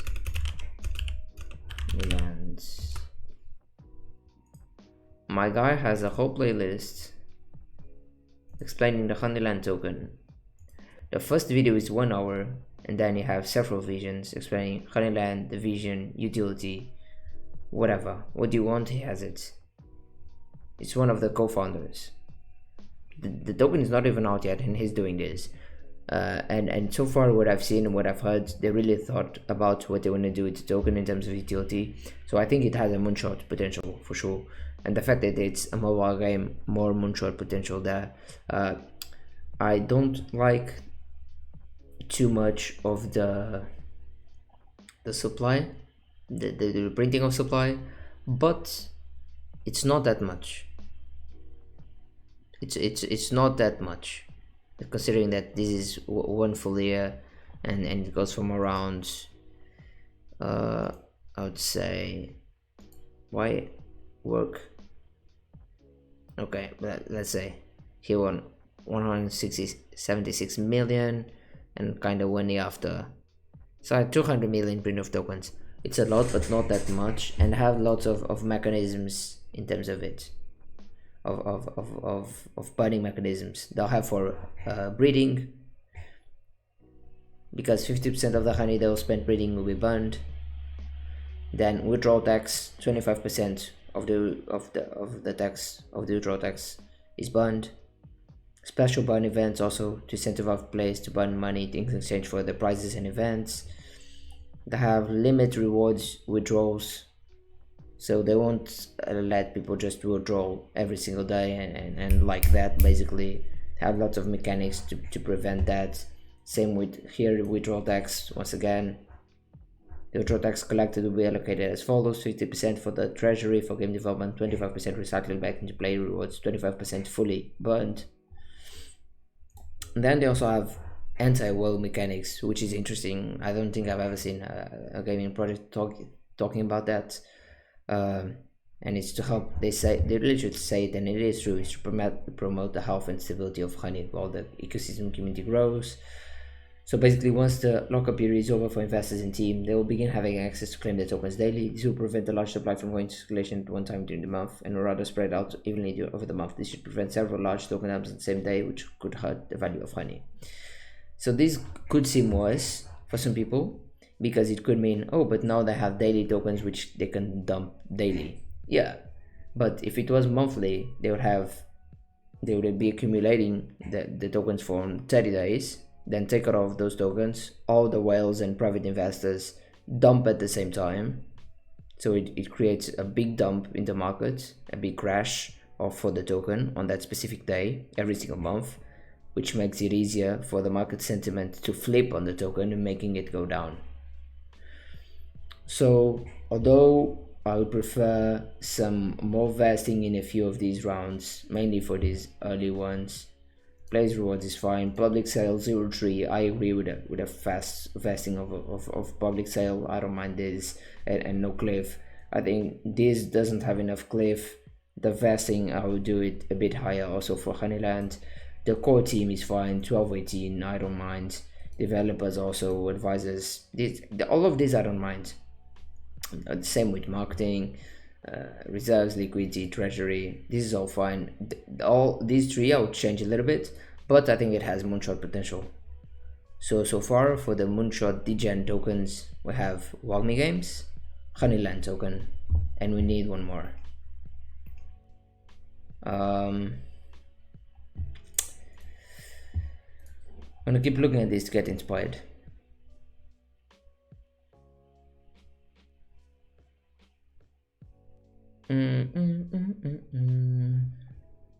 Oh god, DeFi kingdoms. Joke. Check out compete. Compete is a good shout. I would say it appeared even. We'll check it out. But right now I'm trying to decide the last degen token one shot.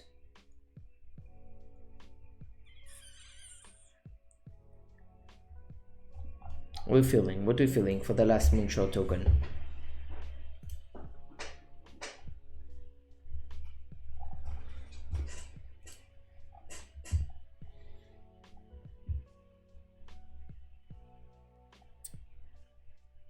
Monkey League? You think so?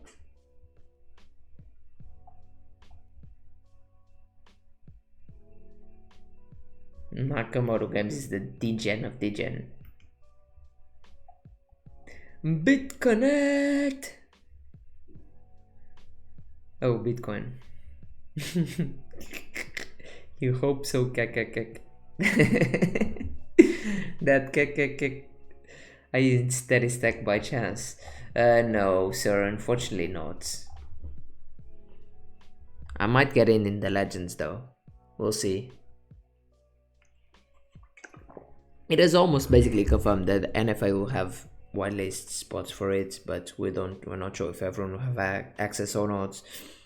So it will depend on that. I'd really like to get there, mainly for the education. But it also depends what will be available for the Legends utility for me to decide upon it.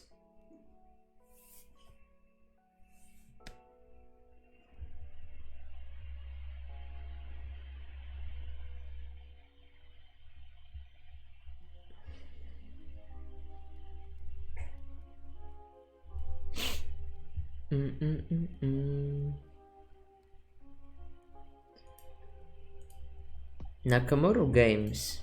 It's a weird one. Oh, yeah, this makes sense though.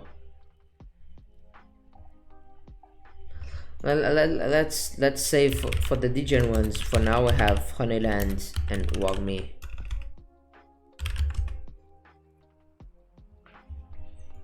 And we'll think about it while we look at some others. So we're gonna look at competes. Let's look at Monkey League also.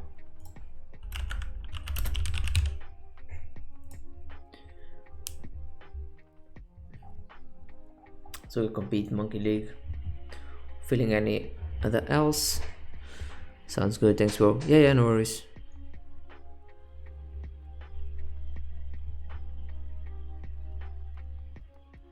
I mean, I could say a few names, but I don't want to say them without knowing a bit about the project, you know, so that's why I don't have a third for you right now. Just because I was also having a blank on project names, but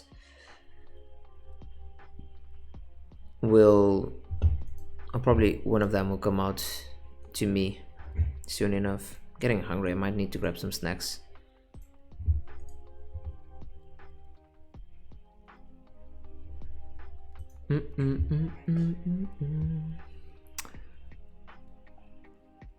Okay, let's check out compete and compete in Monkey League right now. What feeling? Do we keep with the Trump or do we change? I think we might change. We need change out here. Donald Trump is tired of reviewing gaming tokens. He needs to go play golf. He said hasn't played golf for 2 hours. He's getting annoying. Change it up. Yeah. Go Biden. I don't have Biden. And also, I would just fall asleep instantly. Biden is always asleep.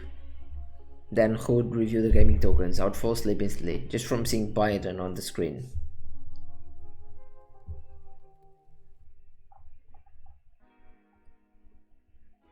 What do you think? Do you want a fish? A cat?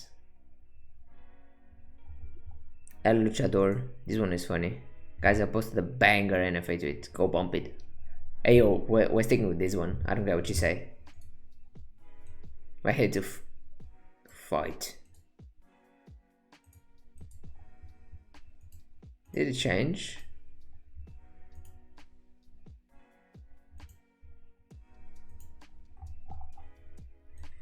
I don't think it changed on stream.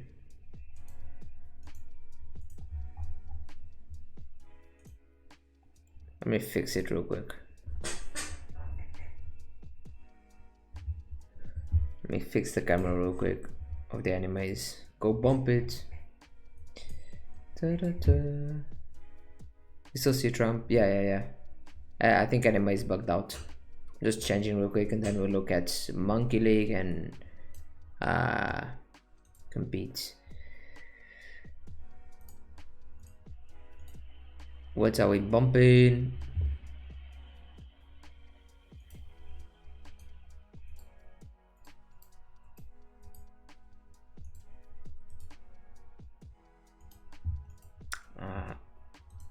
Mr. Smoke. Video capture device. Animate virtual camera. Yo yo yo yo yo. Give the link. If you wanna send me the link on Discord, Smoke, and I can send the tweet here.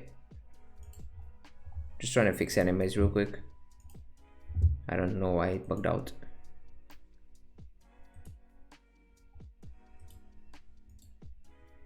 La la la. Oh, El Luchador is in the house. You can see El Luchador now. Getting ready to fight these tokens. He's Smoke Drow. Dwight is Smoke. But I can send it. I can send the tweet here real quick. Oh, I'm leaking info. Nothing important.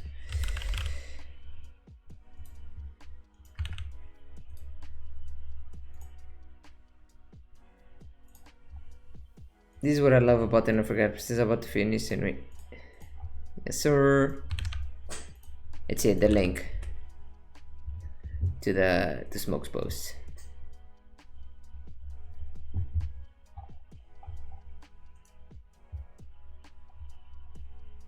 Da, da, da, da, da.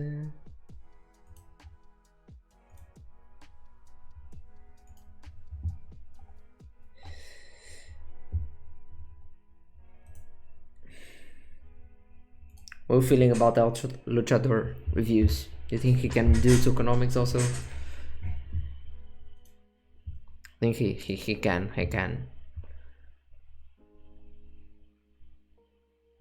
This is a more relaxing background though.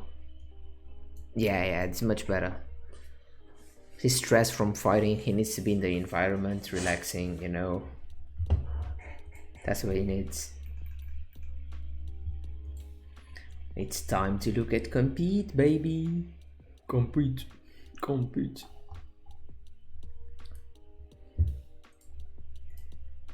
Just came back. Oh, yo, what's up, El Luchador? I'm Rey Mysterio's older brother.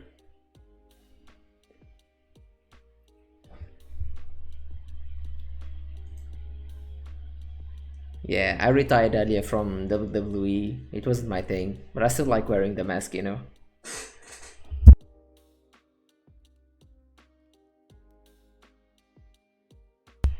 I feel safe in it.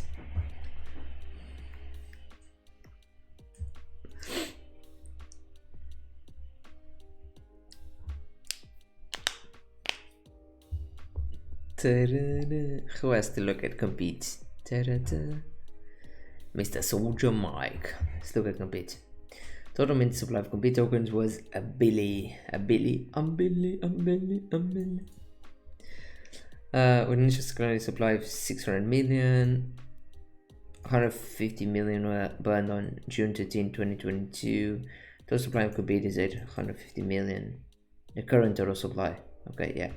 The current secondary supply is 625.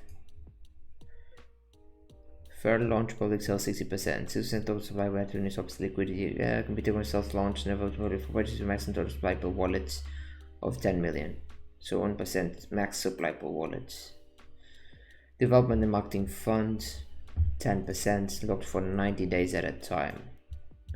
10% of total supply has secretly in the development and marketing fund by the complete token elements to be used in the future as needed for funding critical maintenance, project management, marketing campaigns. These funds will be used in the events that marketing and development transaction fees are reduced or removed from before the project can otherwise fully maintain. Development and marketing locked unavailable for use not this brand or locked if there is not a need for them. Okay.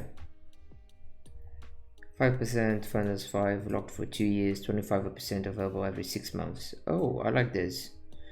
5% total supply behind the founders fund and locked for the first 180 days after launch. Okay. At this time, 25% become available every 180 days. Okay. To be split amongst the founders of the compete, all founders fund tokens will be unlocked and distributed 24 months after. Team fund also 2 years, also so same mechanic here. And these were banned.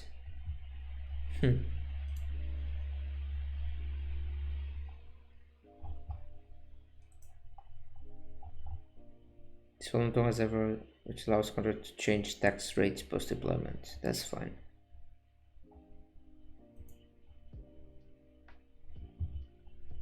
So when was the ban actually?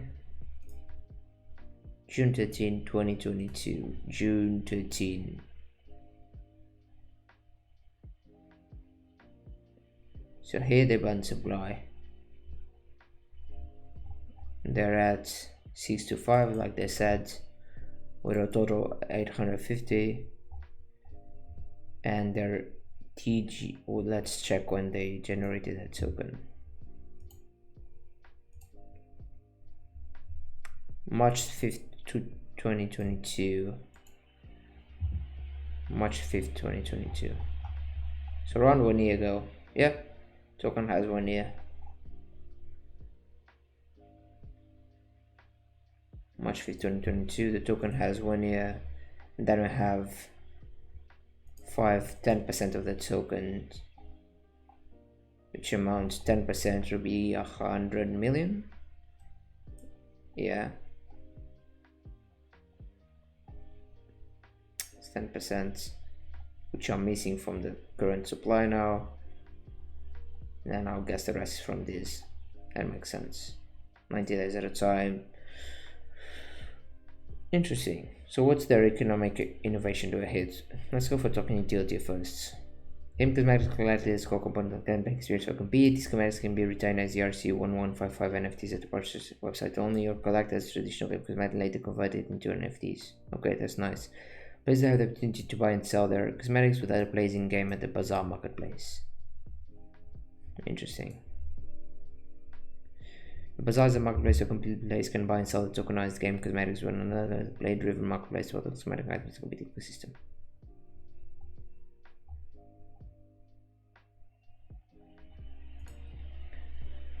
Let's look at what is the economic innovation. Principle of fair monetization in gaming has always been a foundation to compete, especially regarding cost of ownership. Players buy cosmetic in game that purchases represent more than non-front prices. Fortunately, this blockchain expand players can fully possess and own their purchased game cosmetics. Bridging the gap. Competitors recognize from results, but the challenges establishing ownership for players who watch in the evolution game the biggest challenge for providing ownership. Okay, cross-economy solution. For the sake of the gaming community, we hope to set a precedent. Our solution is to offer players the chance to fully experience compete regardless of if they choose to have any exposure to blockchains or cryptocurrencies. Okay, smart. This includes providing universal access to all core game monetization, cosmetics, game modes, and platforms for those players who wish to retain ownership of their cosmetics. Also smart.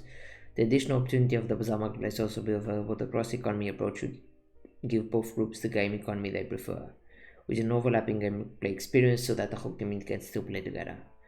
Also smart. So this is a bit like Mafia, Heroes of Mafia. They kind of do this also, or they, at least the last time I checked them out, probably 6 months ago, they also have had kind of this ready to go, or kind of this experience in mind for their players once the game launches. Players who prefer not to interact with blockchain or cryptocurrency can experience compete with a game economy that operates with fiat currency only. Also smart. Debit or credit cards, normal, just like a normal Web2 game. And then if they want, they could use the claim system on the computer website just to get ownership of their cosmetics that they've won, even while playing as Web2 with Web2 assets.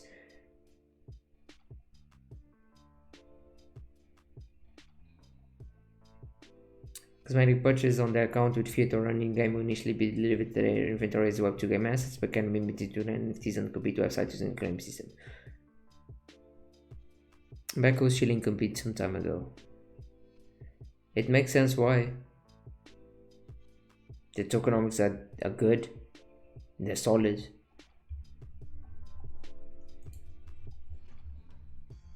It's probably trying to turn on us to keep it at least thinking about it.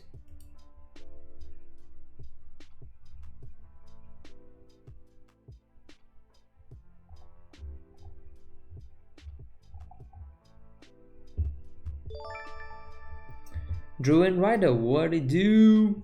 Yo yo yo. Oh, back I never mentioned it. Yeah, that makes sense also. But it still looks good to compete. How are you, Drew? You doing well? Compete looks good, and the price action justifies it. And also we have to realize there's not that many tokens left to be printed, and most of them are either for team funds founders, so it's not really expected for them to dump marketing funds. So what's left to print for from their tokens, or to come, is development and marketing fund, founders fund, team fund, and exchange listings fund. Um, this is if they need to create extra liquidity pair on new exchanges, basically. So I mean, considering that you have 225 million left of supply to be unlocked, that won't be unlocked like straight away, because as we saw, so it's locked. For example, here they lock every 6 months, every 6 months, and it's locked for 2 years. So team fund and founders fund won't be unlocked until March of 2024. So there's still a full year for this 10% of the token to be available. This looks good also, solid, good. Then it will just the price action of the token will just depend on the rest of the market, sentiment, and the game. How good can they make the game for it to justify a pump later on. Tokenomics wise, solid, nothing to say. So we're done compete, baby. Any questions about compete?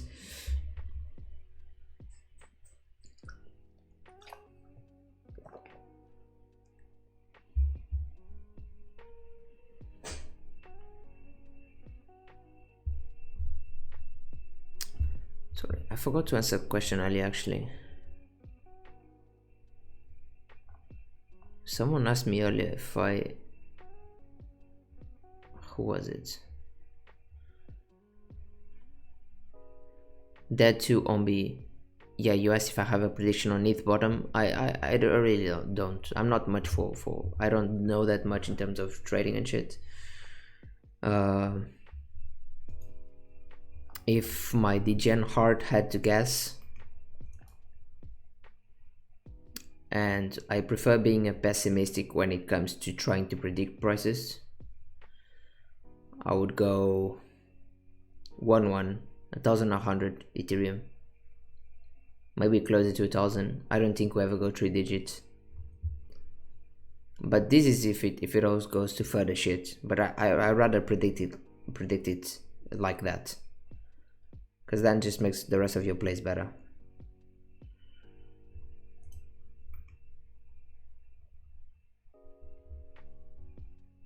Never say never. Yeah, I mean it's kind of a never between quotes, you know.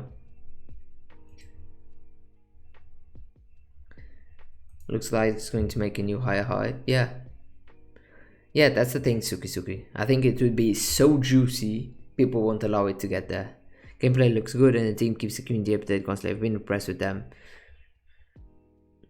Well, just by looking at the tokenomics, that's what kind of I would expect from the team, because that's something that's properly thought out and put time into it.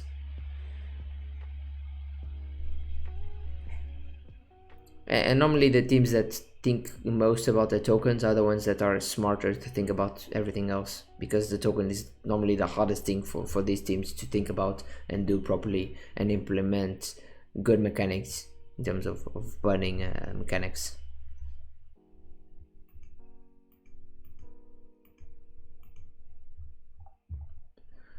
It's looking to Monkey League, baby. Monkey League.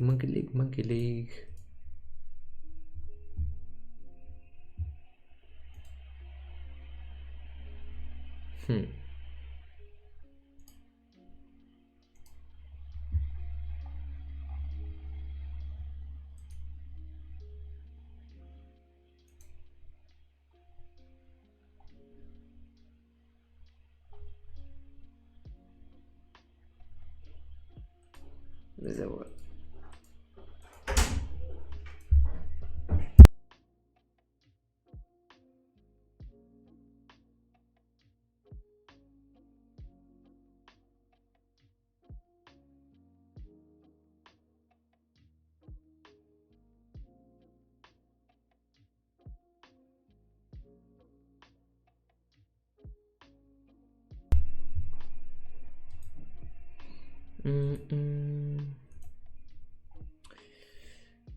Why no tokenomics directly mentioned on their website?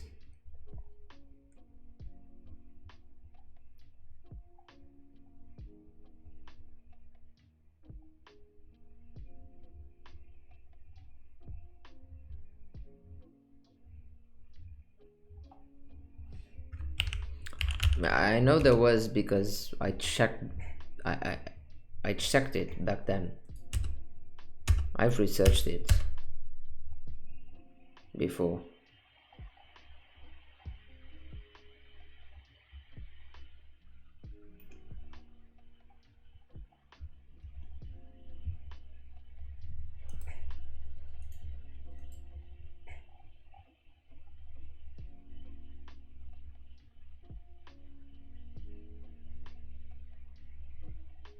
I'm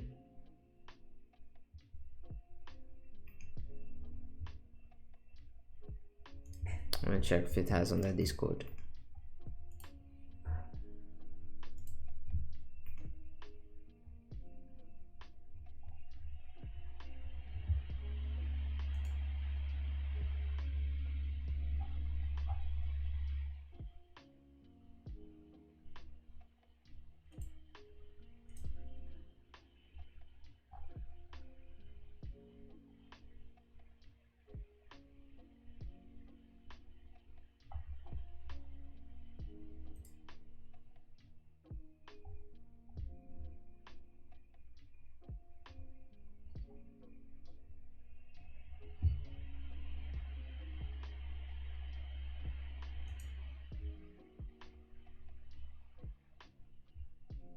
Okay. It's in the white paper.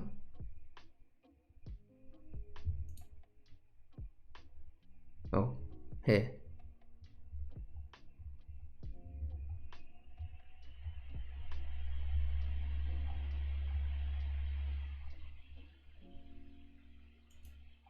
Oh, found it. I mean, you told me, but yeah. I don't know why they wouldn't just name it.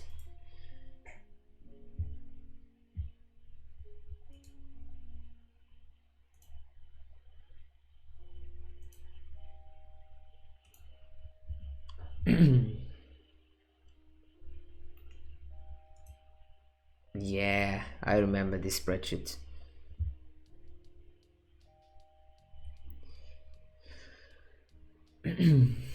Okay. 25%, 1, 4, 51. What am I thinking when I see these numbers? Okay, I can use these. I'll use this token, and I'll go through my mental process looking at it, and I'll say what I'm trying to smell out, basically in terms of red flags, green flags. Initially, when I look at these ones, the allocation, first would be team. How many tokens does the team have? Over 15% for me is already too much. I think it should be lower. But over 15, it starts to be a red flag for me, depending on then obviously the amount of vesting schedule they have for the team. But kind of a red flag initially. In terms of liquidity, you need to have a decent percentage of liquidity. 4% is decent, depending on how much tokens they have on the moment of generation. So on day one of the public token, they need to have enough liquidity to make sure they don't crash. Private sale, or not private sale, but between the private round and the seed round, how much percentage they have there. If they have too much, it needs to be, when we check out the it will mean that when we check out the vesting schedule, we need to make sure that they're not releasing those tokens too fast, because then it will just create greater selling pressure on the token. So here, the TG December 2021. Let's check out the actual date. I like to check it out. Oh, I don't think I can see on SoulScan. Ah, I hate SoulScan. Authority.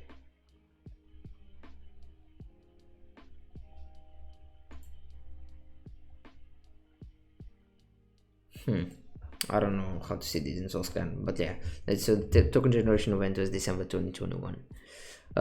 They started with 25 million tokens out of a billion.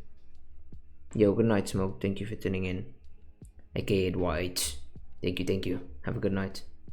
Take care. Have a good weekend, sir.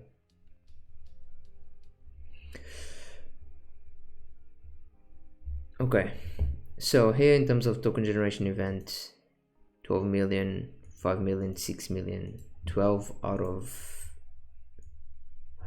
1 second. Fuck. 1 second. Let me do something real quick.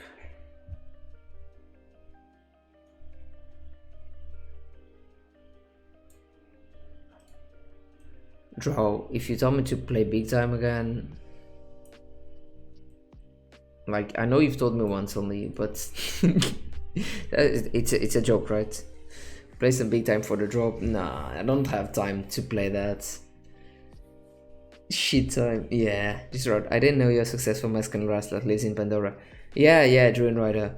So I'm Rey Mysterio's older brother from WWE, and he kept on going through that career, and it just stressed me too much. I had anxiety and shit, so I just moved to Pandora, and now I do streams on token reviews and games. I just have fun, you know. Yeah, that life was too stressful, but it got me ready to crypto. Now I can handle crypto market sentiment and bullshit news like cold-blooded. Doesn't affect me. And I use the mask to scare away the bugs. Does big time look promising to you? So we can take a quick pause on MBS to talk about big time. The major problem with big time is the team communication. That it's shit. In their Discord, they do not like taking honest feedback. Whenever people give them honest feedback, they kind of push away, and that's the major problem. Because right now the players they have playing, they kind of most of the players dick suckers, and they just say they love everything, it's so good. It's not. They keep pushing and giving away Ruby passes to try and get new players, because the old players and the ones who try it out here and there, they don't play it because they don't enjoy it. That's what happens. And then if we had a stat for the number of people who actually bought past land sales, including me, I bought it. I bought land, and I know at least 3 other people who did. And if we go check out the people who are actually playing it, out of those, I would say it's less than 5%. So that's a big no sign, right? In terms of the latest update they had on the game, it's decent. It's good. They changed a lot. It's much better. They now have a tutorial, which was really important, than a really bad red flag entry barrier they had for players, because players who tune in the game, they would be fucking lost, because the game can be a bit complex. They wouldn't understand shit. Now they understand some more. The tutorial is nice. Players are a bit less lost. They have quests. That's nice. So they look decent, but I still don't believe enough in them to even consider playing to get an airdrop.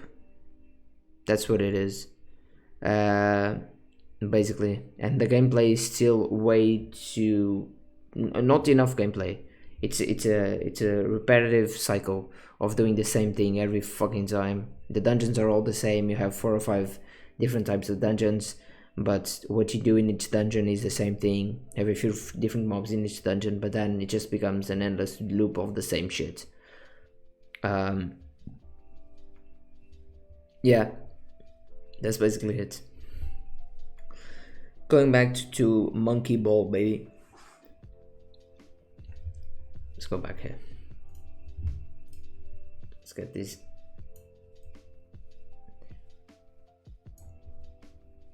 Okay, so this DG percentage is quite small. 12 million on the first month of 240,000. Oh yeah, now I remember reviewing this, because I found this really weird. I don't understand why they did. So for the first 3 months of the private sale, they released tokens, So it's kind of like they gave candy to the private investors, being like, oh, thank you for investing in us. Then they tell them, oh, now you can't sell, there's no tokens, you've had enough. Which I don't fully disagree with. It's just a weird way to do this, because I think it's one of the few projects, if not the only one, that I've seen doing this.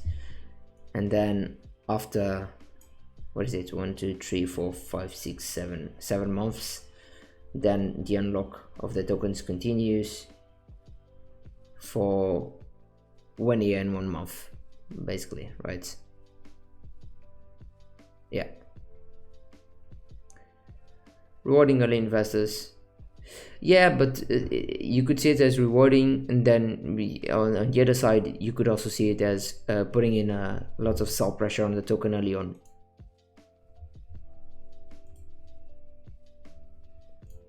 Unless it's January, February, March.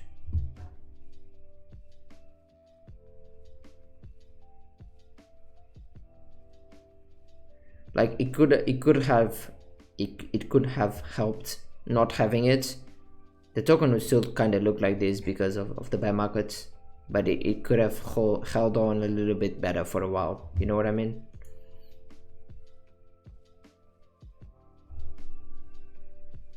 And I also think they did too much here early on. I don't understand why they had more release of tokens early on for the playing ecosystem, and then they start doing less for a while, and then they go back to doing more until, holy shit, okay, 2026. This makes sense because it's 41% of the tokens that plays in ecosystem, 51 actually, 51%. So it makes sense until 2026. But I don't agree basically with this. Early on, they created too much sell pressure on it. Because they started with only 25 million, and in 3 months they quadrupled. I think they did some staking with rewards. They quadrupled the thing. Was it like the beginning of the season or something when I turned back up? Not sure. I mean, I knew about Monkey Ball, but I never got into it or played the game and that.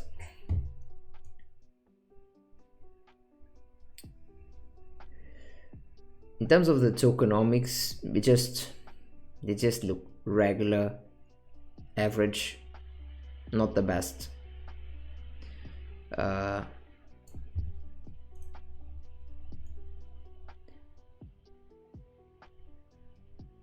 Being that the first 3 months are not ideal, then it kind of slows down a little bit, since here we have kind of 25 million tokens, here 24, kind of 27, yeah, it tells me here what I'm saying, 27, 27, 27, then 12, it starts reducing, which is fine. So this starts looking better, but then it just starts printing more and more and more and more and more, right? Socks boys, MBS GMI. The tokenomics are not the best, in my opinion. They're not the worst also, but they're not the best. So it's a 50-50 GMI in terms of tokenomics, not in terms of the whole project. That's what I would say.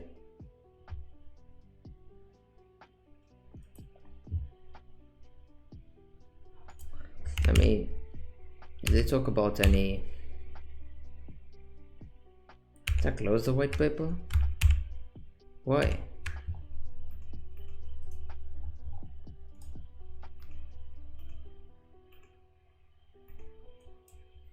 I want to see something. They talk about hybriding like everyone else does.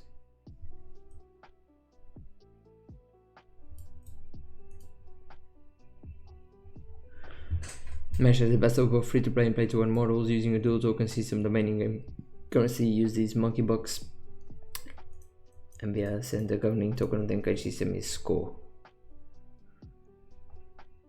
Players can purchase monkey bucks from several token series.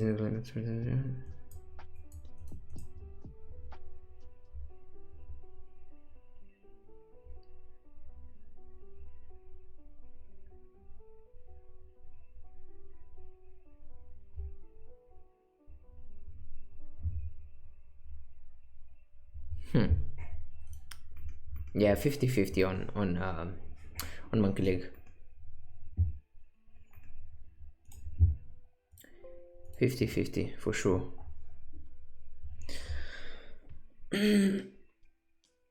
Shall we take a 10-minute break, guys? I think I'm gonna stretch a bit, get some water, get some snacks, and we'll be back in 10 minutes. How does that sound to everyone here? Alluvium Zero is mad, but the whole project is you're going to sleep drop. Yeah, it makes sense. Your Bona inspiring. In terms of the development they're doing in Illuvium, for sure, it looks good. The price action, like token and everything, just I think the tokenomics were quite shit, and they clearly overpumped for some reason. No one really knows how it reached these prices, but it was bull market and it was Illuvium. So thanks so much for sharing your opinion, knowledge. Yeah, no worries, no worries.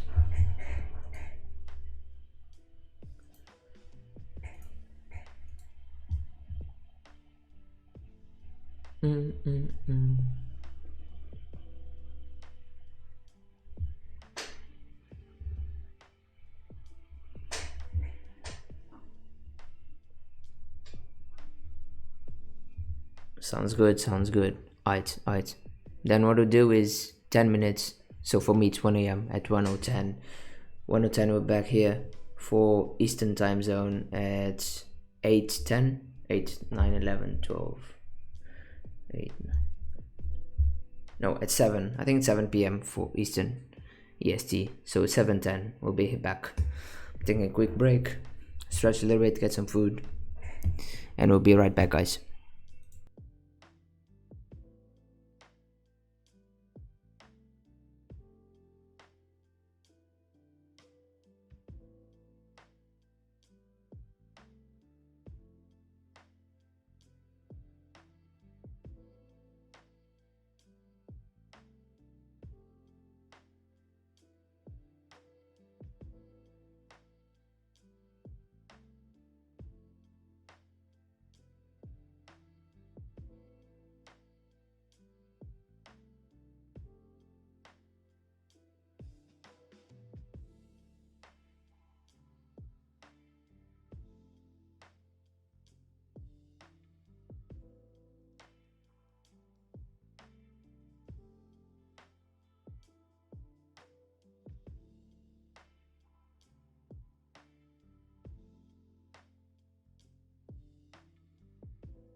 Ooh, 10 minutes on the dot, baby.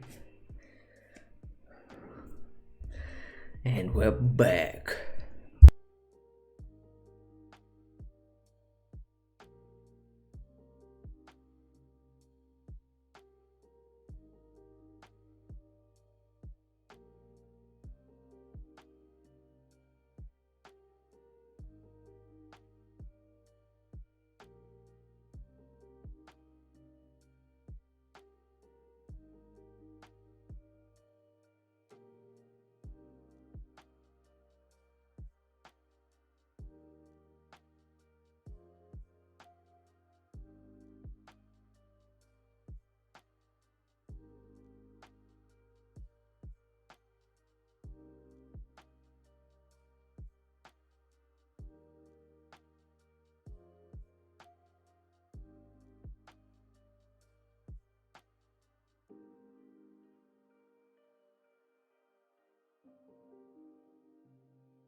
I came in right when you're mentioning it. Oh, I know the info somewhere. I checked it back then, the revamp. I haven't checked it in a long time, but I'll be down to check it. Where is it? Is it in Discord? Probably. Right. Try and find it real quick.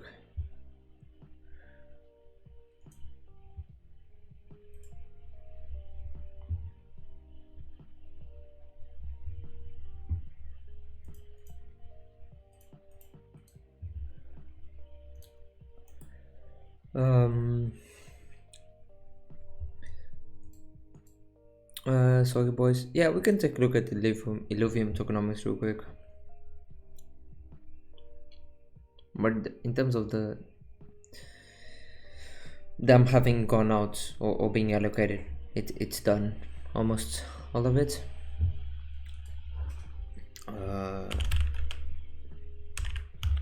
I know that I'm pretty sure they weren't ideal. The white paper is just in new tokenomics. Go check out official links. Let's look at bytes.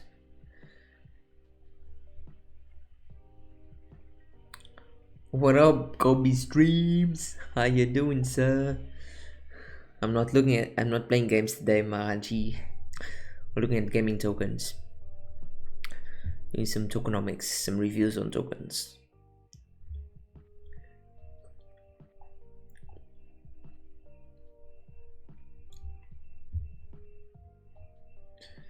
Where's the link? Bytes, see the scan, community and tools, news. No token, okay, what's that? What? Did you grab one of those Illuvita desks? I did not actually. Maybe should have, but didn't say much to me. Living looks good, but I'm not buying almost anything today. No, during these markets.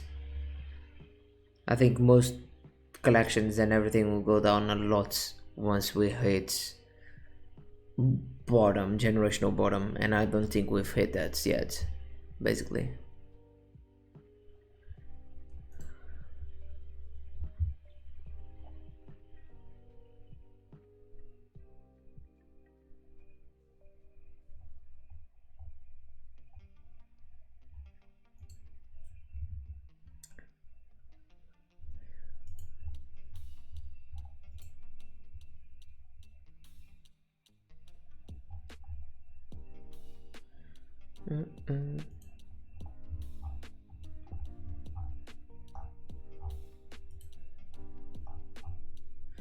Where's the look, does it Nicholas walk? That won't be. Do you know where the white paper is for Neo Tokyo? I'm trying to find it because apparently its tokenomics is there for the revamping. Did you grab one, Kobe Streams? Mr. Kobe?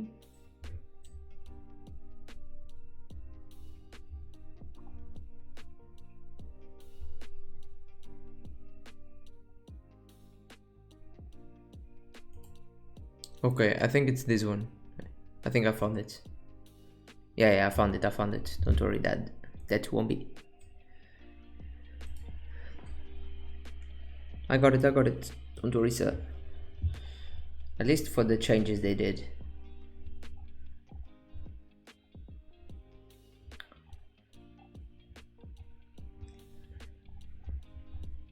Yeah. Okay. Let's tune in and sit down. This is an interesting one. Let me just switch browsers. I don't like this one. Let's go to Brave, baby. Let's go to Brave.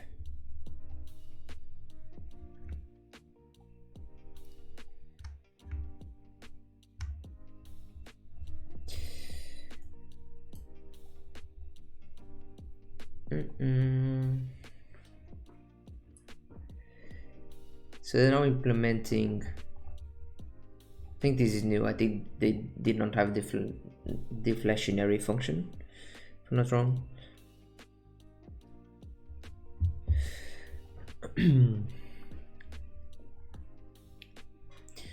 Mission stream 01. Okay, staking options for pools are 1 month, 3 years, 3 months, 6 months, 1 year, 2 years. Okay. The 3% emission tax in bytes sent to the treasury for all emissions. Okay, this is good. Yield that can be claimed daily. Okay. Based on the credit yield trade of each in card, these emissions are split from. But each citizen receives a percentage of these bytes based on their point weighting. The token. Is anyone here not know about New Tokyo? If you aren't, I can explain real quick so you understand what we're looking at. Because bytes is the token for their community / project. Based on credit yield, yeah, makes sense. Example, user tries to unstake S1 before end up staking pool. S1 can be staked, but they lose all bonus reward yield. That's normal. It's just credit yield based on rarity. That's, yeah, average bytes per day follow yield. Medium, high yield. Okay, average per day is 4.4. The average blowout with no staking boosts added. As a way to reward more community-aligned individuals, we can allow these points weighting for to be boosted by staking a series for a period of time. Yeah, it's pretty standard stuff, and it also makes sense. Maximum bytes emissions per day for S1 is 4,000. Oh damn. Oh, this is interesting. The community staking incentive is nice. Considering how strong of community New Tokyo has, I would expect this to be around the 70% value at least, or 60, to be honest.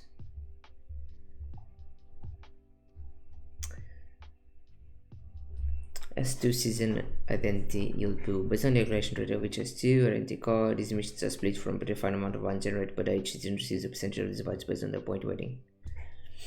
These tries to, so it's the same. They try to unstake earlier, they can unstake, but the bonus reward yield is gone.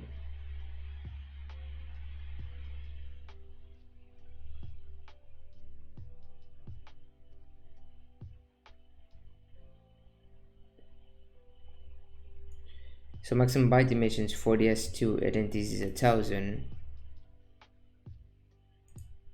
and for the S1s is 4,000. So the maximum they could emit per day is 5,000.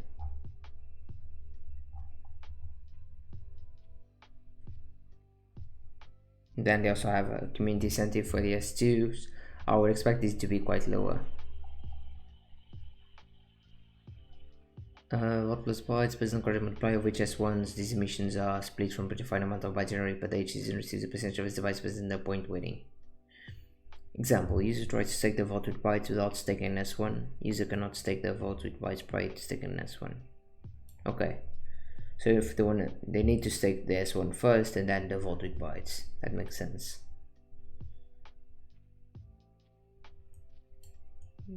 So same thing with bytes. If they unstake before the period ends, they lose the bonus reward.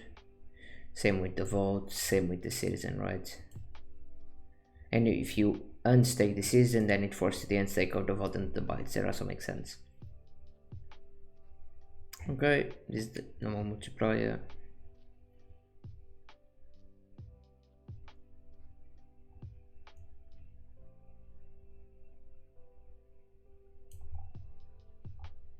Vault or bytes staking period, and then the staking boost. And this is depending on how many bytes you have according to your multiplier. Oh, average bytes per day for each multiplier. Okay.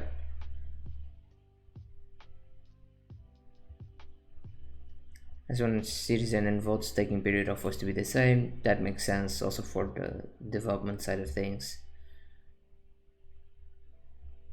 Voter rights can be separate, shorter, but no longer than the citizen. Makes sense. The citizen is the most important one. A more musician example: I staked 200 bytes for 24 months, then 6 months later I staked 1,000 for 6 months. Now I have to roll 2,000 bytes time locked for 7.2 months. Staking boost would be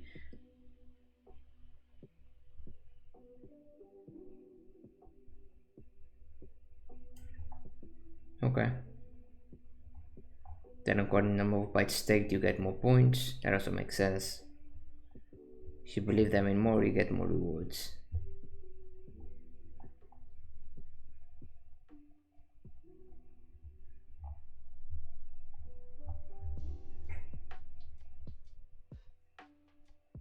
Oh, non-citizen bytes yield. I didn't notice.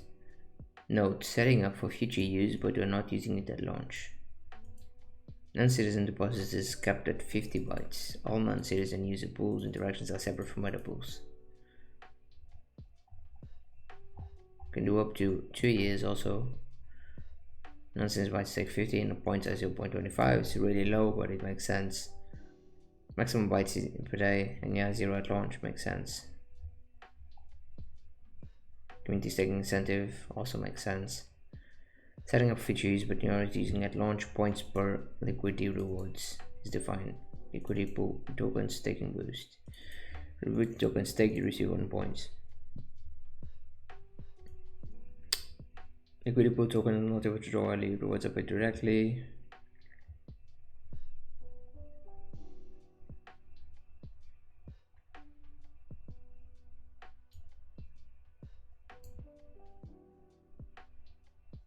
Raise S1 bytes mint cost. S1 identity up to 2 plus and land up to items 2. Automatically burn 33 bytes from mints.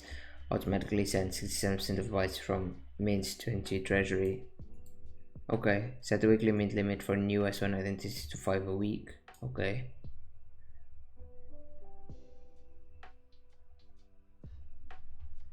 So my overall then thoughts on this would be they changed a lot for the better, or they are changing a lot for the better.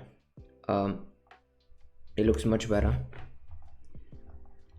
I still don't think they have enough deflationary or burning mechanisms for bytes, but kind of the point of it, or as I see it, it's once the more projects start coming out of near Tokyo, which a lot have, and starting using bytes, then bytes can become a powerhouse that it's born in Neo Tokyo. So it's like, it's much better for sure. And the good thing is the only people getting bytes now are NFT citizens, NFT holders, and they really believe in the project, right? So that's all really good. Then it comes to depending, will they have enough projects born out of Neo Tokyo wanting to use bytes to make it have enough utility for it to pump out or to get a better price action in the future. Basically, that's it. Tokenomics, it was really important, necessary, because the other one was quite not ideal. It wasn't shit, but it wasn't also good, you know.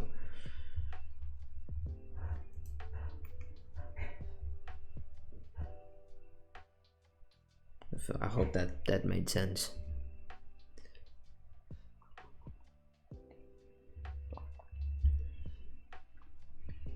That was a good breakdown. Alright, nice. Good to hear. Yeah, no worries, man. I'll take I'll be streaming not for much longer, because 1:30 a.m. I think I'll do max. No worries, Mr. Soldier Mike. I think I'll do 30 minutes more, around 30 minutes. So if you guys want to suggest anything, any other tokens, feel free to. Super down to look at anything. Gaming or non-gaming tokens, if you want me to look at some non-gaming ones. I prefer gaming because I think all here everyone likes gaming tokens, but if you want any other, just hit me up. You can take a quick look. I'll also upload this to YouTube, and probably what I'll do is I'll split it between tokens.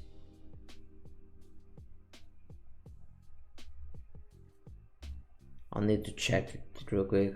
Probably take 1 or 2 weeks. My next week is I'm really fucking busy, but I'll upload it to my YouTube sooner or later.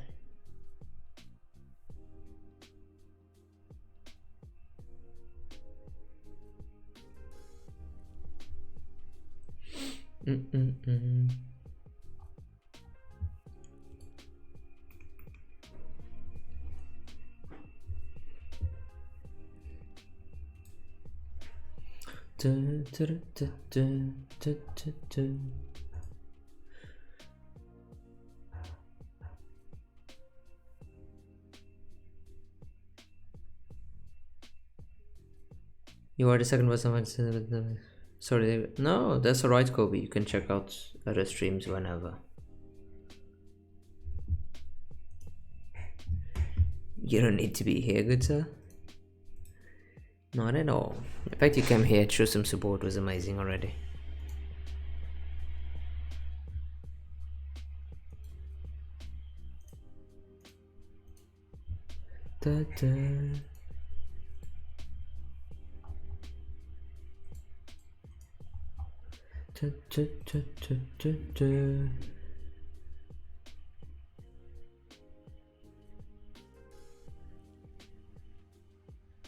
You think about you think about getting 1S1? Oh, you don't know. Neo blockchain? I've heard that name, but I don't think I've researched it. But I've heard that, probably on Twitter or something.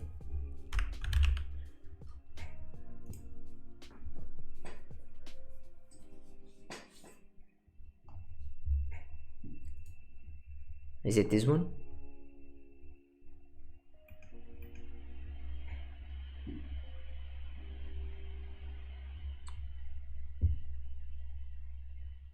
Oh, then probably it's not this one I'm looking at.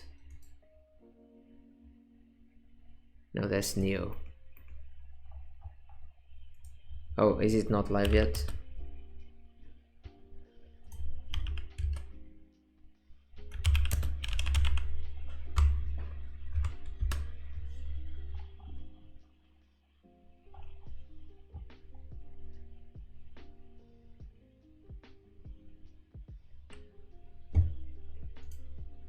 Thank you.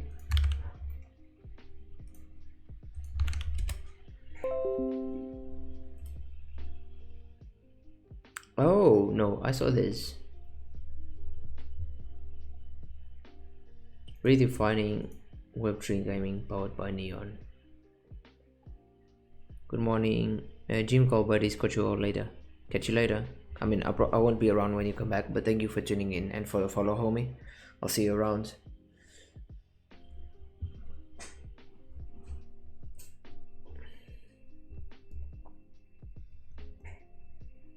Yeah, I agree, Soldier Mike. If you're talking about the S1s, I don't think they're worth it right now.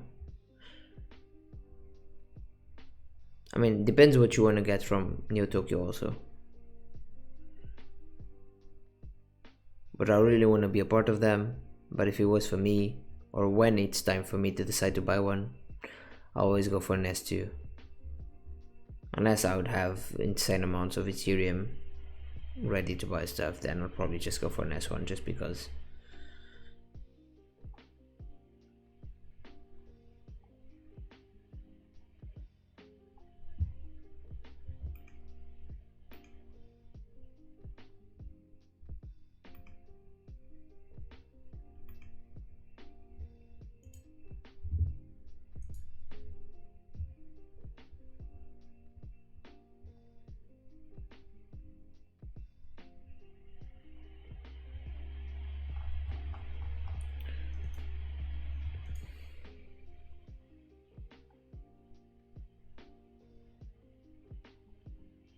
Yeah, but yeah, true. They're cheaper than they've been.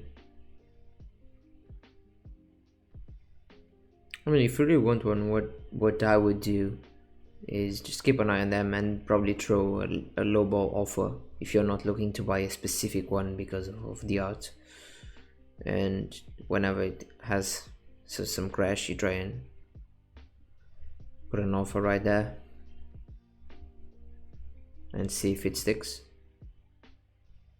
Much of them will be locked up after by Super and price might not stay cheap. But is there a date on it? Page 14. Because now they're having the competition, right, to check the contracts. So it will be after that, I guess. The Byte 2.0 official.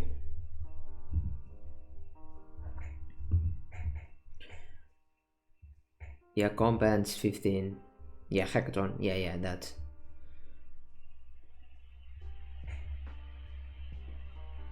See you soon, Kobe.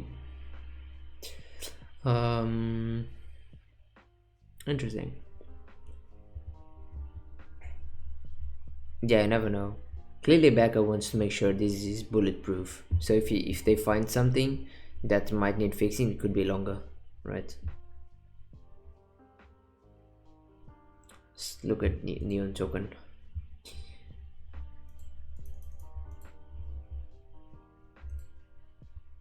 It is supposed to launch right after them.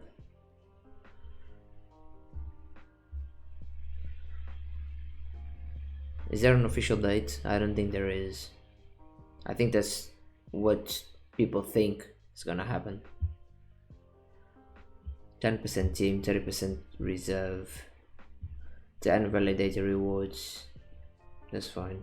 8 operations development, 7 staking, 2 marketing, 6 liquidity, 25% sale. They mean sale, public sale.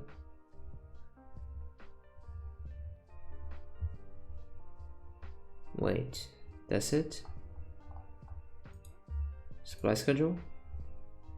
No?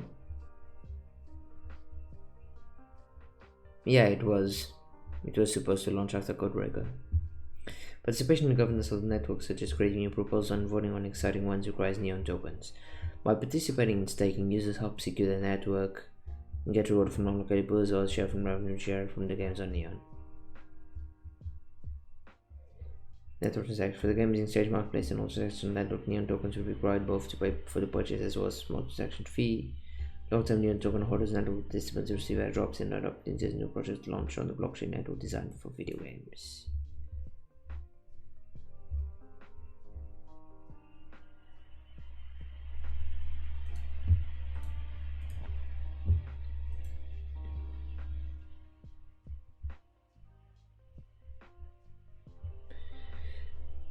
Neon pre-sale details. Interesting. Let's see what they say. Neon is a fully fledged blockchain ecosystem with a complete focus on the video games industry. It aims to provide a secure, decentralized platform for game devs, players, and other stakeholders in the gaming community. Exit itself mid-January 2023.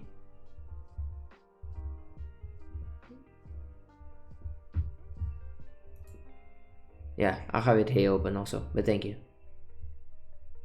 Oh, it's almost sold out. Stage 1. 700k.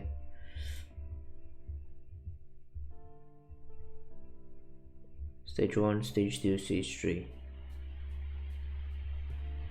1 cent at a time. Go to claim your Neon tokens on July the 15th.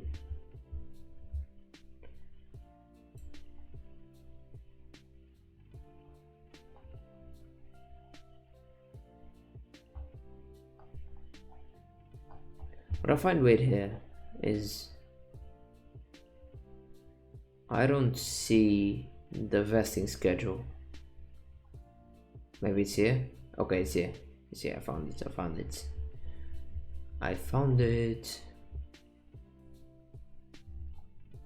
Oh, they just give us the graph. Ah, god damn it. I wish they gave us. This is where I was, right? Same link. Yeah. I wish they gave us the supply 1 billion, ERC 20, initial expected supply. Not on the white paper, doesn't seem to be. I got allocation and then it goes to other stuff. Shouldn't need a CEO and shit. Vedran Sisok.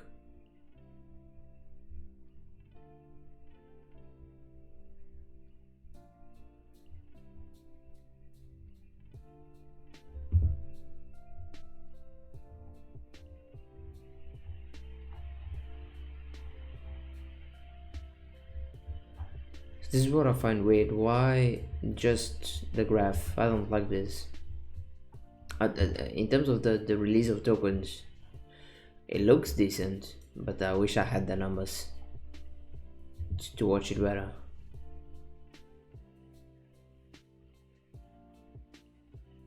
Certified by Certic, Skynet, KYC, latest report, total findings. Skynet score 80 out of 100. 3 findings, 0 unresolved, 1 acknowledged, 2 resolved.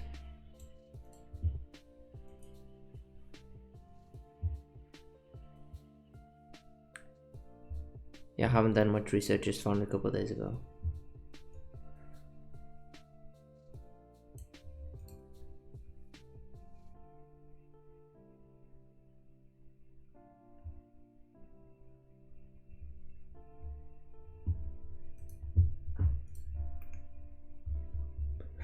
In terms of tokenomics, looks decent. I cannot say much more because I don't have access to the numbers directly for each one, you know. Looks alright. It seems that they won't do any fundraising for the token, since it seems to be that it will be directly just here, according to the 12 million 15 20 20 40 55 million 55. Oh, maybe they did. I wish this sale told me more. What is this sale? Is this private, public, altogether?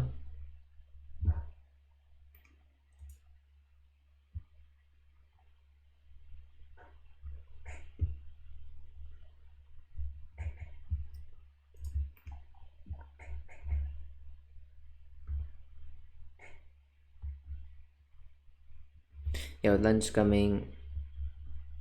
Yeah, makes sense. You can connect and buy right now. That's crazy.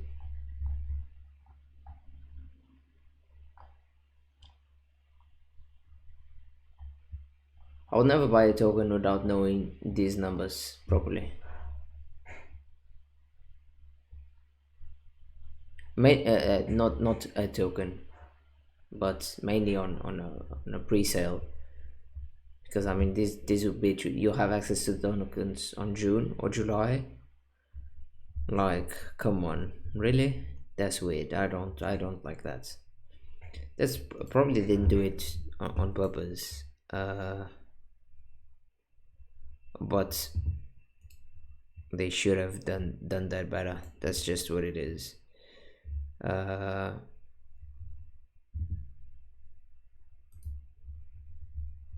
It is odd. Yeah, exactly. It is odd. It's because why not show something, right? Just give me the numbers. If they have the graph, that what's not the point of not giving us the numbers? There's no point, right? And it just looks weird, and it could kind of hurt because I mean, probably I wouldn't buy, but maybe some people, maybe you, maybe other people would consider it if it looked decent to put in a couple, just a little bit. Who knows? And they may be able to raise it a little bit more. Looks alright from these first initial points, though. It looks fine. The one where it prints the most is reserve, then team, then sale, which is it. The sale here initially seems to be a bit too much, but no numbers. so no real way of knowing. My music stopped. I was like, I need music back. I like the background music. It's a little lo-fi. Keep us entertained.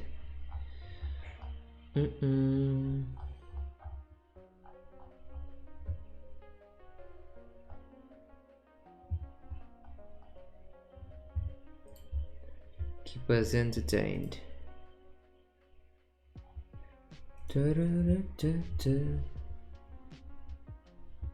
Never seen one launch a coin on the website publicly. Yeah, I don't think I have either. That's an interesting one for sure. And it seems that it would just be harder for them and have more legal issues or legal stuff to go by. But on the other hand, maybe this is better because they don't need to access third-party software. And some of those IDO websites make you stake tokens there to be able to buy and shit. So maybe they thought with this they would have more people. That's my concern, legality. Yeah, I think that would be most people's concern.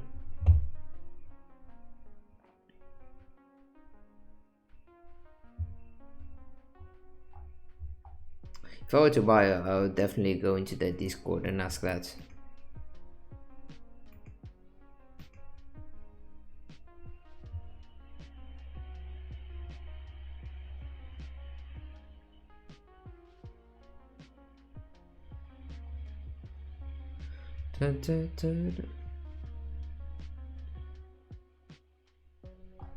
Interesting. Let's see what the ecosystem is. Ecosystem overview. And what is this? Giving out 100k. Lady of crypto name, drop them in the VOD for whatever that's worth.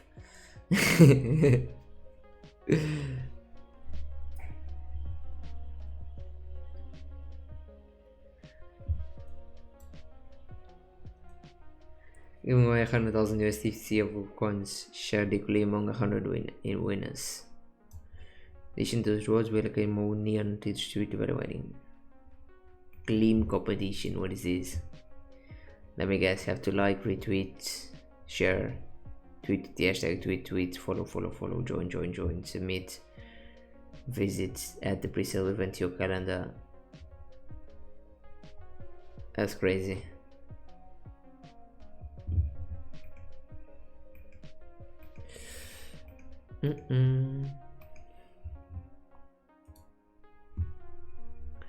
Dun, dun, dun, dun.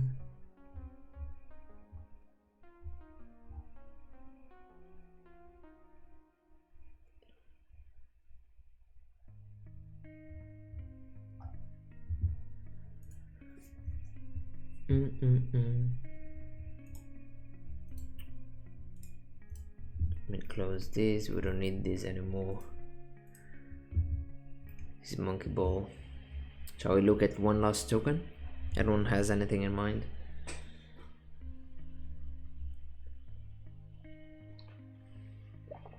I can look at a token. I can show you elemental raiders real quick if you're interested. Also, I can show you the game because the games are quite fast, so you can play for a bit.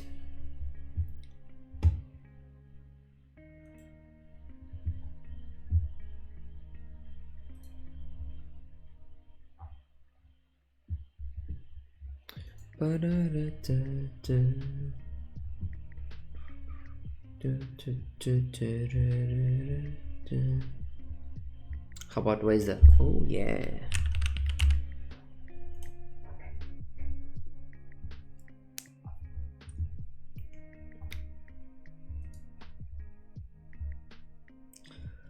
Let's look into WASDER, baby.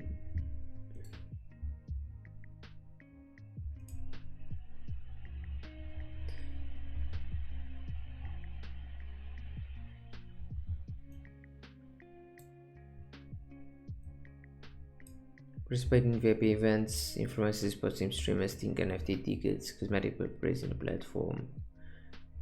Tip, pay your favorite content creators on the platforms, buy them to create battles, challenge other gamers to in-game battles. From various actions on the platform, hosting tournaments, events, Be a content creator, get rewarded for great content, rank high in community leaderboards and rewards, defeat community guilds in round tournaments.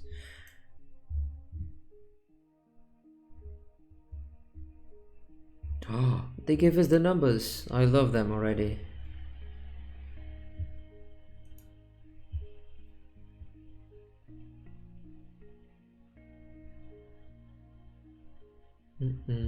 Total market cap.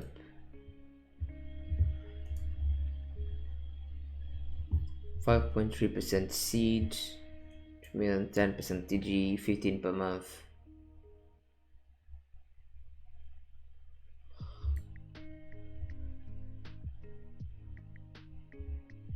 $10% on TG, 15 per month, 100% on TG for the public, so it's instantly unlocked. Ecosystem 21.5, 0% on TG, 36 months linearly to support the in-app. Okay, 36 months linearly, that's respectable for the ecosystem. Staking rewards / liquidity. 0% TG, staking emissions begin when network is live. Really? That's it? I wish we had more info here. Marketing / legal, 12%, 10% TG, reminder vested over 24 months. That's respectable. Team and advisors, 10% TG, 10% per month. Reserves DAO, 10% TG, reminder vested over 24 months.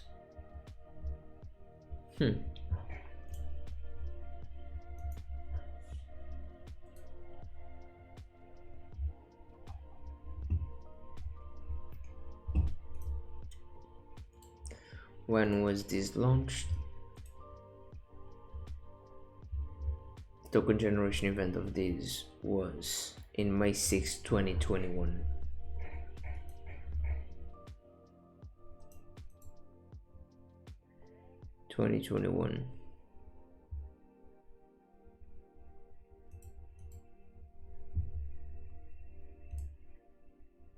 There's 5 clear holders right now. This price section is a bit weird. It's a bit all over the place. So it's near the same prices, to be honest. I mean, this is a 2x dump, a minus 2x right in 2022 in shape, but the tokenomics look alright. I mean, mixed feelings on this.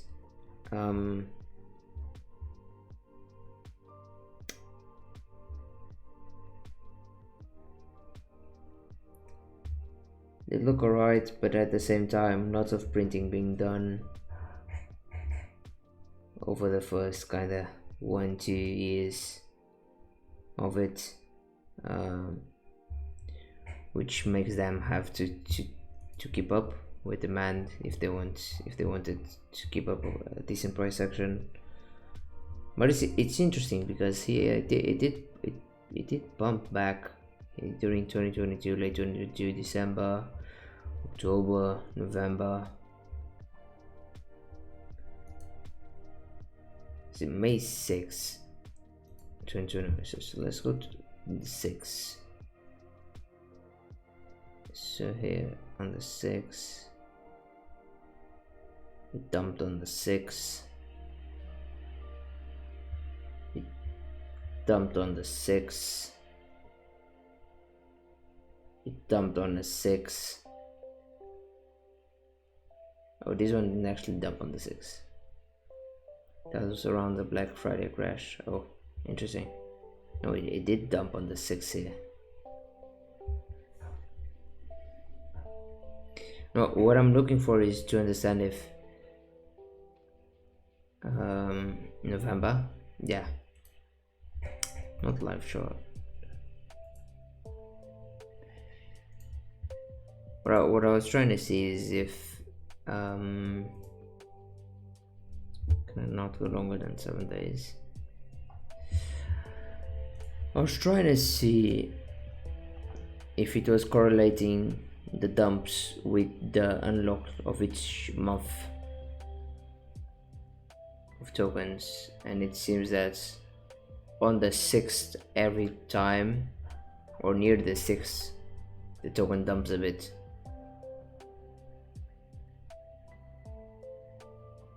Even here dumped a bit, not much, but yeah, exactly. So you can actually see that with lots of tokens, when they have too much unlocks each month and when they do it monthly, which WASDER does, it's per month, monthly, yeah, month per month. I mean, they could have daily release and me not knowing, and I'm just talking bullshit out of my ass right now, but I don't think so. Normally when they write like this, it means they release them monthly. And it seems to have those correlations basically every time. So every time on the 6th or near the 6th, here it pumps, but it's doing the bear market, and still though after the 6th it goes.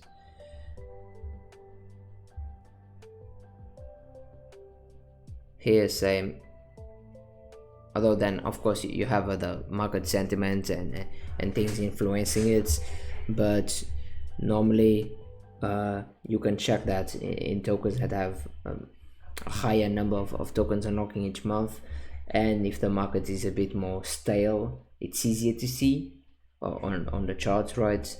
But for people that really like this and like token unlocks and like to read the market, they like to play on shorting on these moments.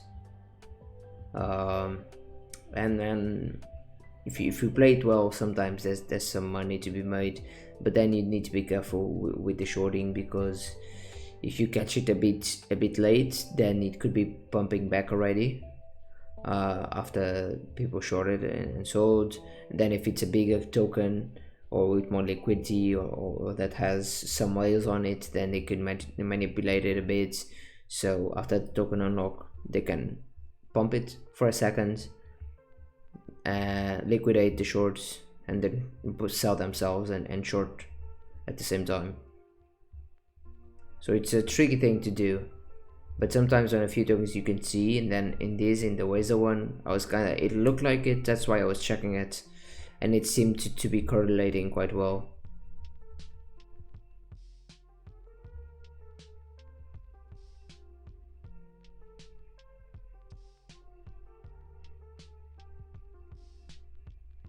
What source do you use to keep up with unlocks? I use, let me check on my email what's the name of the ones one of the ones I use. Let me check it real quick. They have a paid version. I don't use them right now. I don't use it, but it's pretty decent. It's opening up.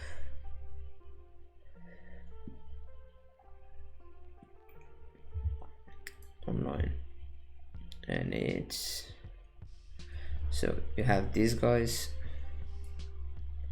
unlocks calendar, and then you also have, there's a website which isn't the best, but it's decent. Let me try and find it. I think I have it bookmarked.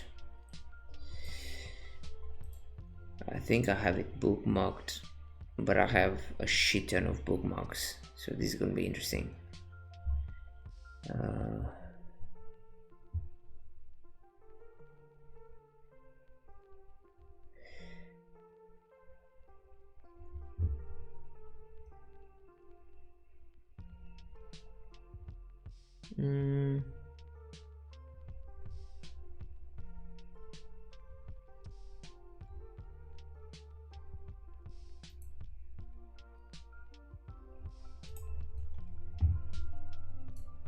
Yeah, because I have a lot of my bookmarks are basically never ending, because anytime I want to close my computer and I want to save stuff, I just bookmark it on folders, and then I just have a lot of bookmarks because I never delete them. Who the fuck deletes bookmarks, you know? I don't. Probably should. Probably should.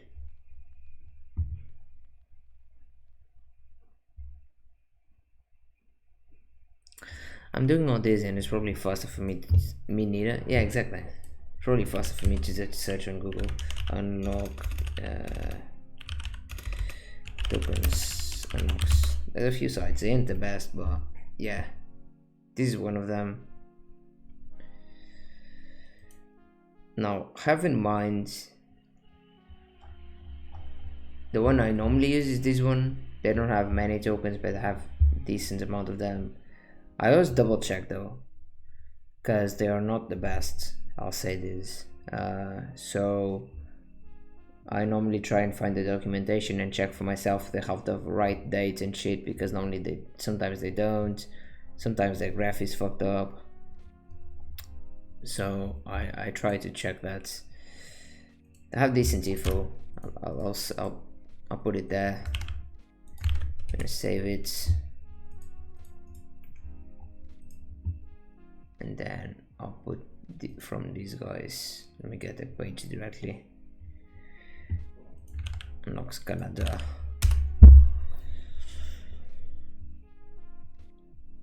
And let me check what is. There's a paid version of it, but you also get some. Oh, these posts for paid subscribers, but then from time to time they do free posts. I can try and find one on my email to give you a look. I'm trying to find one of the free posts they send.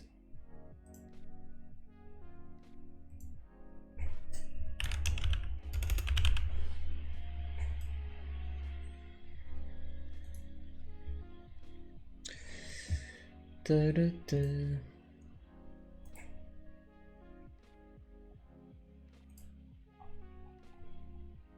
Oh, okay. Here, I found a free post. So, for example, they did one on STG. I don't know what this is. Stargate Finance. And they give you everything you'd want to know. How the unlock structure will be in this case. As a reminder, sets seed private sales and on, but the ideal price was 0.3. Then I guess this is a print from them. This looks really blurry though. But yeah, and then they give supply distribution, for example, top holders, on-chain activity. I have decent info about it, basically. I just subscribe to it, and from time to time I get a free post on my email.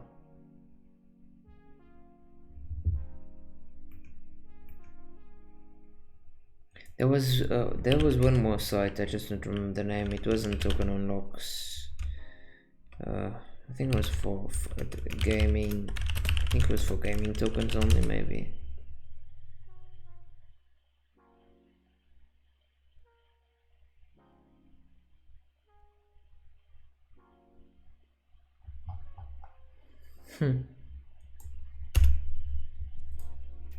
I don't remember now, but if I find it, I'll send it to you though.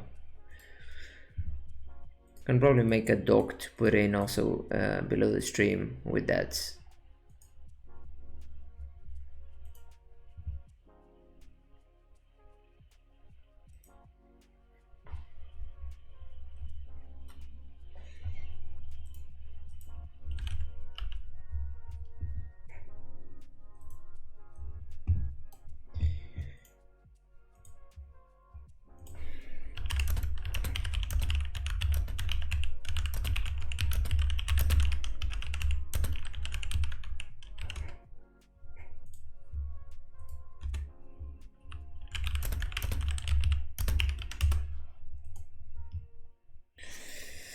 Appreciate you taking the time. Yes, sir. Anytime. I'll take the time anytime. Da-da-da. What time is it? It's 2 a.m. I think I might be heading out now. Hope everyone enjoyed the stream. I had fun. It was nice. It's my first stream doing these formats, so I really enjoyed it actually.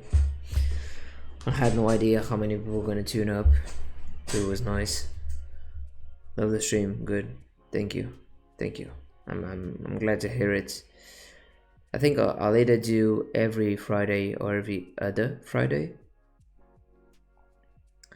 because realistically there's not that many tokens to look at in projects. We can also review projects and not just review tokens or research. That won't be very informative. Good stuff. Thank you. And then what I'll do is if the VOD ends up well, but it should because I didn't use any copyrighted music, I'll download the VOD from Twitch. I'll split between tokens and upload that to YouTube also, beyond having the VOD on Twitch, because the VOD on Twitch goes off after a while. And yeah, thank you all for tuning in. I think that'll be it. I'll be streaming on Sunday also, but that'll be games. I'll be playing some games. Probably play a game called I can show you guys real quick actually, called VOD. It's pretty fun. Just gonna have a partnership with them. Oh, let me find their Twitter. Trying to guess is not a good idea. These guys have the most random names. VOD.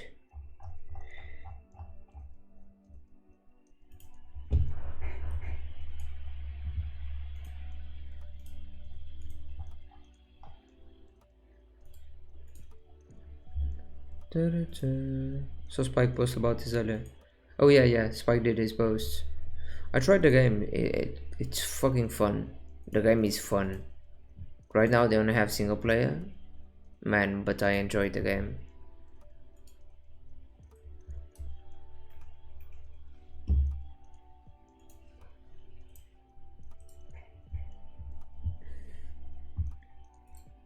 Let's watch the trailer together. Oh, it's 20 seconds only.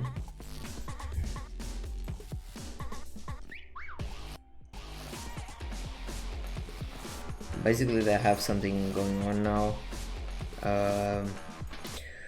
where you can see, is there any email? Okay, so this guy is posting already. He's also using animes. That's fun.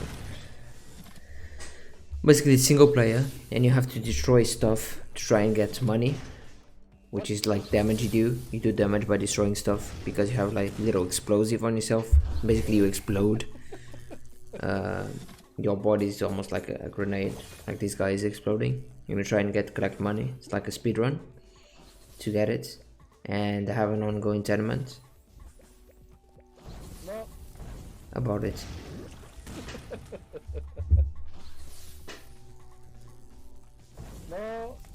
Yeah, if you so basically I was trying it also. It's fun because if you fuck up the spawn, there's actually a chance that you might be stuck forever dying.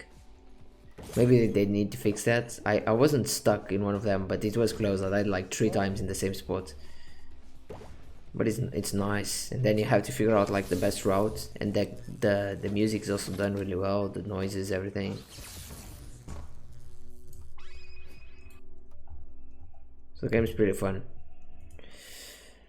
And then I think that's it. I might play some other games if I get sick of this one. Probably Elemental Raiders. That game is fun also. Yeah. And I think that will be probably about it, to be honest. And I'll do it around this time, same time as today, a bit earlier. I didn't start earlier because of NFA's stream, but I'll probably start on Sunday. I would say 9 or 8 p.m. No, 9. Between 9 and 10 p.m. GMT, meaning 8, 7, 6, 5, 4 p.m. or 5 p.m. EST, for those in EST.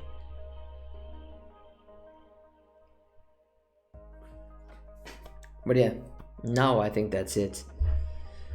Thank you so much for watching one again. Thank you for tuning in. I hope you all enjoyed.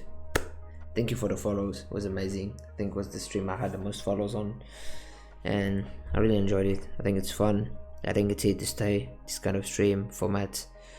I'll figure out the frequencies of it, but yeah, have a good one, Suki. Thank you.